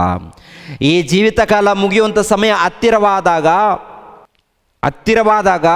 ಆ ದಿನಗಳು ಸಮೀಪವಾದಾಗ ಹೆಜ್ಜೆಯಲ್ಲಿ ಒಂದು ನಿಮಿಷ ಕೂಡ ವ್ಯರ್ಥ ಮಾಡದೆ ಆ ತಂದೆಗೆ ಹತ್ತಿರವಾಗಬೇಕು, ತಂದೆಗೆ ಹತ್ತಿರ ಆಗಬೇಕು. ಆದರೆ ತಂದೆಯಾದ ದೇವರಿಗೆ ಹತ್ತಿರವಾಗದೆ ಈ ಲೋಕದಲ್ಲಿ ನೋಡುವಾಗ ಏನ್ರಿ ಹೇಗೆ ಇದೆ ಪ್ರಿಯರೇ? ಎಲ್ಲೆಲ್ಲಿಗೂ ಹೋಗ್ತಾ ಇದೆ ಪ್ರಿಯರೇ. ಹುಟ್ಟಿದಾಗ ಹೇಗಿದ್ವಿ, ಬೆಳೆದಾಗ ಹೇಗೆ ನಡ್ಕೊಂಡ್ವಿ, ಆನಂತರ ಯೌವನ ಕಾಲದಲ್ಲಿ ಹೇಗೆ ಜೀವಿಸಿದ್ದೀವಿ, ಆನಂತರ ವೃದ್ಧರ ಕಾಲದಲ್ಲಿ ಹೇಗೆ ನಡ್ಕೊಂಡಿದ್ದೀವಿ, ಇವೆಲ್ಲ ನೋಡುವಾಗ ಏನ್ರಿ ವಿಚಿತ್ರವಾದಂಥ ಬದುಕುಗಳು ನಮ್ಮೆಲ್ಲರದು. ವಿಚಿತ್ರವಾದ ಬದುಕುಗಳು.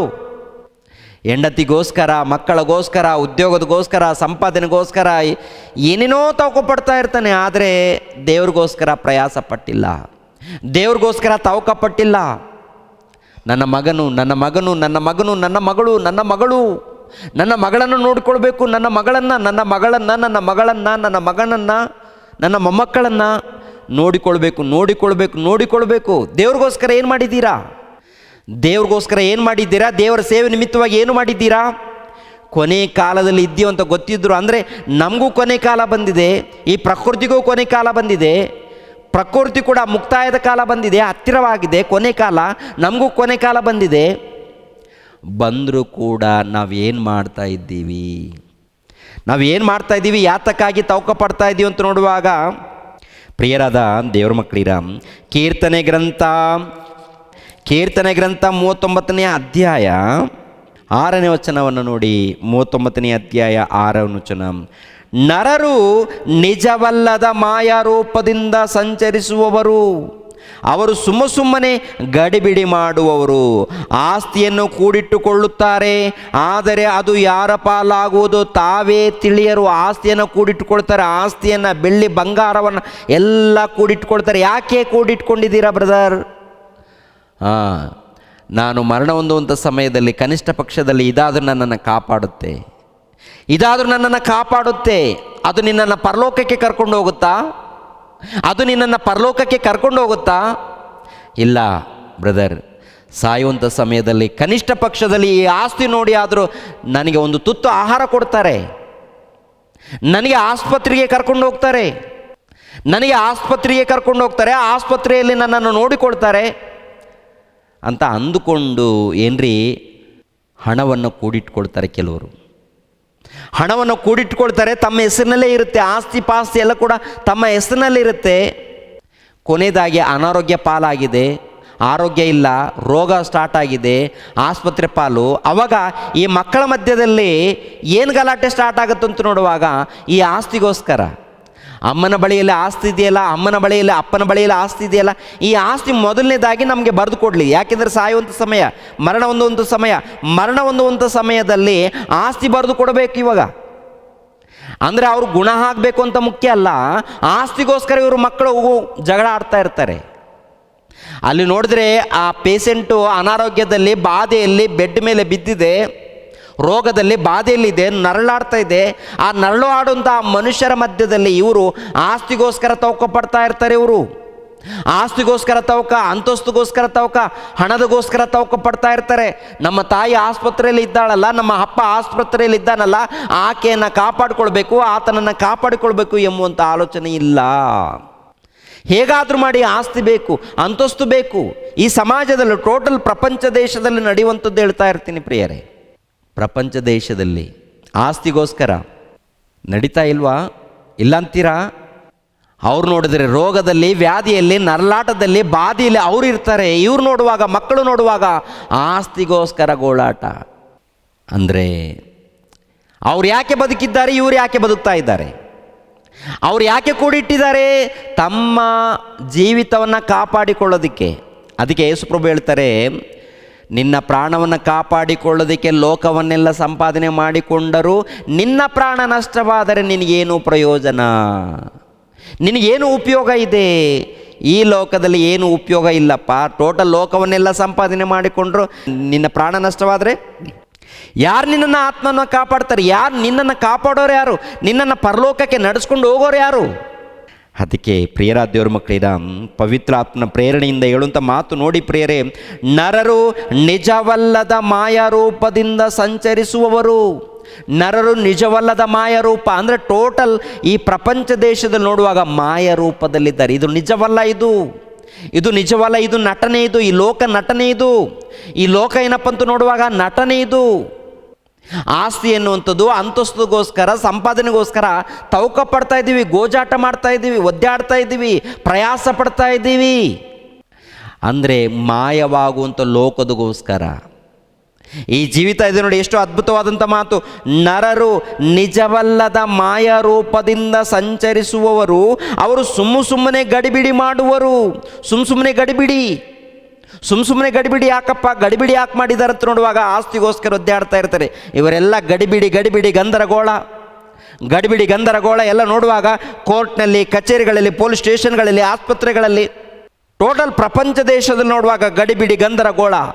ಯಾಕೆಂತ ನೋಡುವಾಗ ಮಾಯ ರೂಪದಲ್ಲಿ ಇದ್ದಾರೆ. ಹಣದಗೋಸ್ಕರ, ಆಸ್ತಿಗೋಸ್ಕರ, ಕೂಳಿಗೋಸ್ಕರ ಸುಖದಗೋಸ್ಕರ, ಈ ಲೋಕದಲ್ಲಿ ಸಂಪತ್ತುಗೋಸ್ಕರ ಪ್ರಯಾಸ ಪಡ್ತಾ ಇದ್ದಾರೆ. ಗಡಿಬಿಡಿ ಗಂದರಗೋಳ, ಎಲ್ಲ ಕೂಡ ಗಡಿಬಿಡಿ. ಇಲ್ಲಿ ಅಲ್ಲಿ ಮನೆಯಲ್ಲಿ ಗಡಿಬಿಡಿ ಮಾಡ್ತಾನೆ, ಹೊರಗಡೆ ಗಡಿಬಿಡಿ ಮಾಡ್ತಾನೆ, ಸಮಾಜದಲ್ಲಿ ಗಡಿಬಿಡಿ ಮಾಡ್ತಾನೆ, ಒದ್ದಾಡ್ತಾನೆ, ಕೂಗಾಡ್ತಾನೆ, ಏನೇನೋ ಮಾಡ್ತಾನೆ. ಏನೂ ಇಲ್ಲ. ಅದರಿಂದ ಸುಮ್ಮನೆ ಮಾಯಲೋಕ ಇದೆಲ್ಲ ಮಾಯವಾಗುತ್ತೆ. ಜಗತ್ತು ನಾಶವಾಗುತ್ತೆ. ಈ ಜಗತ್ತಿನಲ್ಲಿ ನಾವು ಕೂಡ ಸರ್ವನಾಶವಾಗ್ತೀವಿ. ಏನೂ ಇಲ್ಲ ಈ ಲೋಕದಲ್ಲಿ. ಏನು ಇಲ್ಲದೆ ಬಂದಿದ್ದೀವಿ, ಏನು ಇಲ್ಲದೆ ಹೋಗ್ತೀವಿ. ಏನು ಇಲ್ಲದೆ ಬಂದಿದ್ದೀವಿ, ಏನು ಇಲ್ಲದೆ ಹೋಗ್ತೀವಿ. ಆದರೆ ಪ್ರಿಯರಾದ ದೇವರ ಮಕ್ಕಳಿರ, ಜ್ಞಾನವನ್ನು ತಿಳಿದುಕೊಂಡು ಹೋಗಬೇಕು. ದೇವರ ಜ್ಞಾನವನ್ನು, ದೇವರ ಸಂಕಲ್ಪವನ್ನು ಅರ್ಥ ಮಾಡಿಕೊಂಡು ಹೋಗಬೇಕು.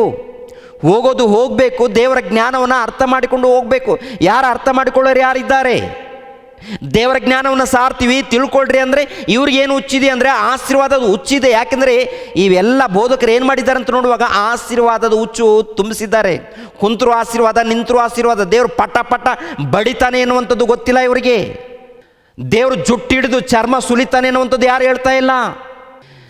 ನಿನಗೆ ತಂದೆಯಾದ ದೇವರು ಬದುಕು ಕೊಟ್ಟಿದ್ದಾನೆ, ಜೀವಿತ ಕಾಲವನ್ನು ಕೊಟ್ಟಿದ್ದಾನೆ. ನೀನು ದೇವ್ರಿಗೋಸ್ಕರ ಬದುಕದು ಹೋದರೆ ನಿನ್ನ ಜುಟ್ಟಿಡಿದು ನಿನ್ನ ಚರ್ಮ ಸುಲಿತಾನೆ ಎನ್ನುವಂಥ ಸಂಗತಿ ಈ ಪ್ರಪಂಚ ದೇಶದಲ್ಲಿ ಯಾರು ಹೇಳ್ತಾ ಇಲ್ಲ. ಎಲ್ಲರೂ ಕೂಡ ಏನು ಹುಚ್ಚಿದೆ ಅಂದರೆ ಆಸ್ತಿ ಹುಚ್ಚಿದೆ, ಅಂತಸ್ತು ಹುಚ್ಚಿದೆ, ಲೋಕದಲ್ಲಿ ಸುಖದ ಹುಚ್ಚಿದೆ. ಈ ಲೋಕದಲ್ಲಿ ಹೇಗೆ ಬದುಕಬೇಕು ಎಂಬುವಂಥ ತವಕ ಇದೆ ಮನುಷ್ಯನಿಗೆ. ಸಂಪಾದನೆ ಮಾಡಿಕೊಂಡಿದ್ದಾರೆ, ಕೋಟ್ಯಾನುಗಟ್ಟಲೆ ಹಣ ಸಂಪಾದನೆ ಮಾಡಿಕೊಂಡಿದ್ದಾರೆ. ಏನ್ರಿ, ದೇಶವನ್ನು ಬಿಟ್ಟು ಹೋಗುವಂಥ ಪರಿಸ್ಥಿತಿ ಬಂದಿದೆಯಲ್ವಾ? ದೇಶವನ್ನು, ಆ ಪ್ರಾಂತವನ್ನು, ಆ ಸ್ಥಳವನ್ನು, ಸಂಪಾದನೆ ಮಾಡಿರುವಂಥ ಆಸ್ತಿಯನ್ನು, ಅಂತಸ್ತನ್ನು, ಕಾರನ್ನು, ಭವನವನ್ನು ಎಲ್ಲವನ್ನು ಬಿಟ್ಟು ಹೋಗುವಂಥ ಪರಿಸ್ಥಿತಿ ನೋಡ್ತಾ ಇದ್ದೀವಲ್ಲ ಪ್ರಿಯರಾದ ದೇವ್ರ ಮಕ್ಕಳಿರ. ಒಂದು ಕಡೆ ಏನೋ ಬೆಂಕಿ, ಇನ್ನೊಂದು ಕಡೆ ಏನೋ ಭೂಕಂಪ, ಮತ್ತೊಂದು ಕಡೆ ಏನೋ ಸುಂಟರ ಗಾಳಿ, ಮತ್ತೊಂದು ಕಡೆ ಏನೋ ಜಲಪ್ರಳಯ, ಇನ್ನೊಂದು ಕಡೆ ಏನೋ ರೋಗ. ಇವೆಲ್ಲ ನೋಡ್ತಾ ಇದ್ದರೂ ಕೂಡ ನಾವು ಈ ಲೋಕದಲ್ಲಿ ಆಸೆ ಇಟ್ಕೊಂಡು ಬದುಕ್ತಾ ಇದ್ದೀವಿ ಅಂದರೆ ನಾವು ಬುದ್ಧಿವಂತರ ಅಥವಾ ಮಾಯದಲ್ಲಿದ್ದೀವ?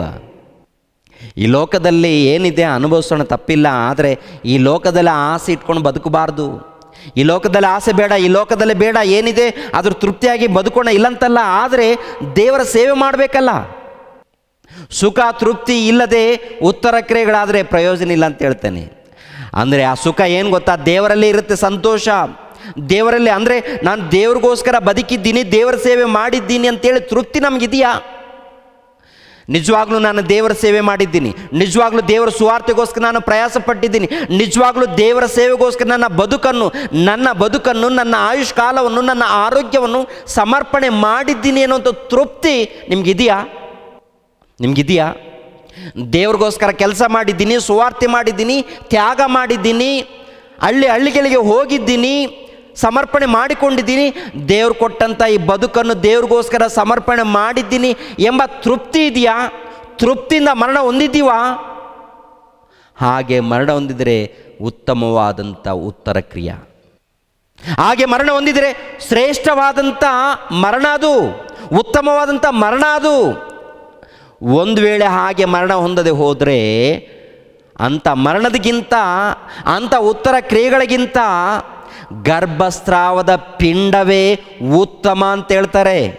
ಗರ್ಭಸ್ರಾವದ ಪಿಂಡವೇ ಅಂದರೆ ಒಬ್ಬ ಮಹಿಳೆ ಗರ್ಭವನ್ನು ಧರಿಸಿದ ಮೇಲೆ 3 ತಿಂಗಳ 4 ತಿಂಗಳಲ್ಲಿ ಗರ್ಭಸ್ರಾವ ಆಗುತ್ತೆ, ಪಿಂಡ ಬಿದ್ದೋಗುತ್ತೆ. ಆ ಪಿಂಡ ಬಿದ್ದೋಗುತ್ತೆ, ಅದರಲ್ಲಿ ಜೀವ ಇದೆ, ಅದರಲ್ಲಿ ಆತ್ಮ ಇದೆ. ಆ ಆತ್ಮ ಹೋಗುತ್ತೆ, ಪರದೇಶಿಗೆ ಹೋಗುತ್ತೆ. ಆ ಗತಿ ಮೇಲದು, ಅದಕ್ಕೆ ಮೇಲಾಗತ್ತೆ. ನೀನೇನು 100 ಮಂದಿ ಮಕ್ಕಳನ್ನು ಪಡ್ಕೊಂಡಿದೀಯಾ, ಆಸ್ತಿಯನ್ನು ಪಡ್ಕೊಂಡಿದೆಯಾ, ಅಂತಸ್ತನ್ನು ಪಡ್ಕೊಂಡಿದೆಯಾ, ಸುಖ ಇಲ್ಲ, ಸಮಾಧಾನ ಇಲ್ಲ, ನೆಮ್ಮದಿ ಇಲ್ಲ. ಕೊನೆಯದಾಗಿ ಸತ್ತ ಮೇಲೆ ಒಂದೇ ಒಂದು ಕ್ಷಣದಲ್ಲಿ ಬೆಂಕಿ ಕೊಂಡಕ್ಕೆ ಹೋಗುವಂಥ ಪರಿಸ್ಥಿತಿ ಬಂದರೆ ಅಂಥ ಗತಿಗಿಂತ ಈ ಬಿದ್ದೋಗಿರುವಂಥ ಪಿಂಡದ ಗತಿಯೇ ಮೇಲು, ಅದೇ ಮೇಲು. ಈ ಲೋಕದಲ್ಲಿ ಬದುಕಿ, ಈ ಲೋಕದಲ್ಲಿ ಜೀವಿಸಿ, ಅನೇಕ ಮಕ್ಕಳನ್ನು ಪಡೆದು, ಆಸ್ತಿಯನ್ನು, ಅಂತಸ್ತನ್ನು ಸಂಪಾದನೆ ಮಾಡಿಕೊಂಡು, ಉದ್ಯೋಗವನ್ನು ಸಂಪಾದನೆ ಮಾಡಿ, ಅಧಿಕಾರವನ್ನು ಸಂಪಾದನೆ ಮಾಡಿ, ಕೊನೆಯದಾಗಿ ಲೋಕದ ರೀತಿಯಲ್ಲಿ ಮರಣ ಹೊಂದಿದರೆ ನಿನ್ನ ಮರಣದಿಗಿಂತ ಅದು ಉತ್ತಮ ಅಂತ ಹೇಳ್ತಾನೆ. ಯಾವುದು? ಗರ್ಭಸ್ರಾವದ ಪಿಂಡವೇ ಉತ್ತಮ. ಅದಕ್ಕೆ ಉತ್ತಮ. ಯಾಕೆಂದರೆ ಸತ್ತು ಹೋಗಿದೆ, ಆತ್ಮ ಎಲ್ಲಿಗೋಗುತ್ತದು? ಪರದೇಶಿಗೆ ಹೋಗುತ್ತೆ ಪ್ರಿಯರೇ. ಪರದೇಶಿಗೆ ಅಂದರೆ ದೇವರ ಬಳಿಗೆ ಸೇರಿಕೊಳ್ಳುತ್ತೆ ಅದು. ಮತ್ತು 100 ಮಂದಿ ಮಕ್ಕಳನ್ನು ಪಡೆದು, ಅನೇಕ ಮಂದಿ ಮಕ್ಕಳನ್ನು ಪಡೆದು, ಆಸ್ತಿ ಅಂತಸ್ತನ್ನು ಸಂಪಾದನೆ ಮಾಡಿಕೊಂಡು ಕೊನೆಯದಾಗಿ ಮರಣ ಹೊಂದಿ ಎಲ್ಲಿಗಪ್ಪ ಹೋಗ್ತಾ ಇದೆಯಾ? ಒಬ್ಬ ಅರಸನಿದ್ದಾನೆ, ಸೌಲನು ಅರಸನಿದ್ದಾನೆ. ಪ್ರಿಯರ ದೇವ್ರ ಮಕ್ಕಳಿರ, ಅರಸನಾಗೋದಕ್ಕಿಂತ ಮುಂಚಿತವಾಗಿ ಒಬ್ಬ ಸಾಮಾನ್ಯ ವ್ಯಕ್ತಿಯನ್ನು ದೇವರು ಆರಿಸಿಕೊಂಡು ಅರಸನ ಸ್ಥಾನ ಕೊಡ್ತಾನೆ, ಉನ್ನತ ಸ್ಥಾನವನ್ನು ಕೊಡ್ತಾನೆ. ಉನ್ನತ ಸ್ಥಾನವನ್ನು ಪಡ್ಕೊಂಡ ಮೇಲೆ ಏನ್ರಿ ಗರ್ವ ಬರುತ್ತೆ ರೀ ಆ ಮನುಷ್ಯನಿಗೆ. ಅಧಿಕಾರ ಸ್ಥಾನ ಅಂದರೆ ಒಬ್ಬ ಸಾಮಾನ್ಯನಿಗೆ ಒಡೆಯನ ಸ್ಥಾನವನ್ನು ಕೊಟ್ಟಾಗ ಏನಾಗಬೇಕು? ಯಾರಿಗೆ ವಿಧೇಯರಾಗಬೇಕು? ಒಡೆಯನ ಸ್ಥಾನವನ್ನು ಕೊಟ್ಟಂಥ ದೇವರಿಗೆ ವಿಧೇಯರಾಗಬೇಕು. ವಿಧೇಯರಾಗೋದು ಬಿಟ್ಟು ಬರ್ತಾ ದೇವರಿಗೆ ತಿರುಗಿ ಬೀಳ್ತಾನೆ ಈ ಮನುಷ್ಯ. ದೇವರಿಗೆ ತಿರುಗಿ ಬಿದ್ದಾಗ ಪ್ರಿಯರಾದ ದೇವ್ರ ಮಕ್ಕಳಿರ, ಆ ಮನುಷ್ಯನನ್ನು ತೆಗೆದಾಕಿ ಇನ್ನೊಬ್ಬರನ್ನು ಆರಿಸ್ಕೊಳ್ತಾರೆ. ಸೌಲನನ್ನು ತೆಗೆದಾಕಿ ಯಾರನ್ನ ಆರಿಸ್ಕೊಳ್ತಾರೆ? ದಾವೀದನನ್ನು ಆರಿಸ್ಕೊಳ್ತಾರೆ.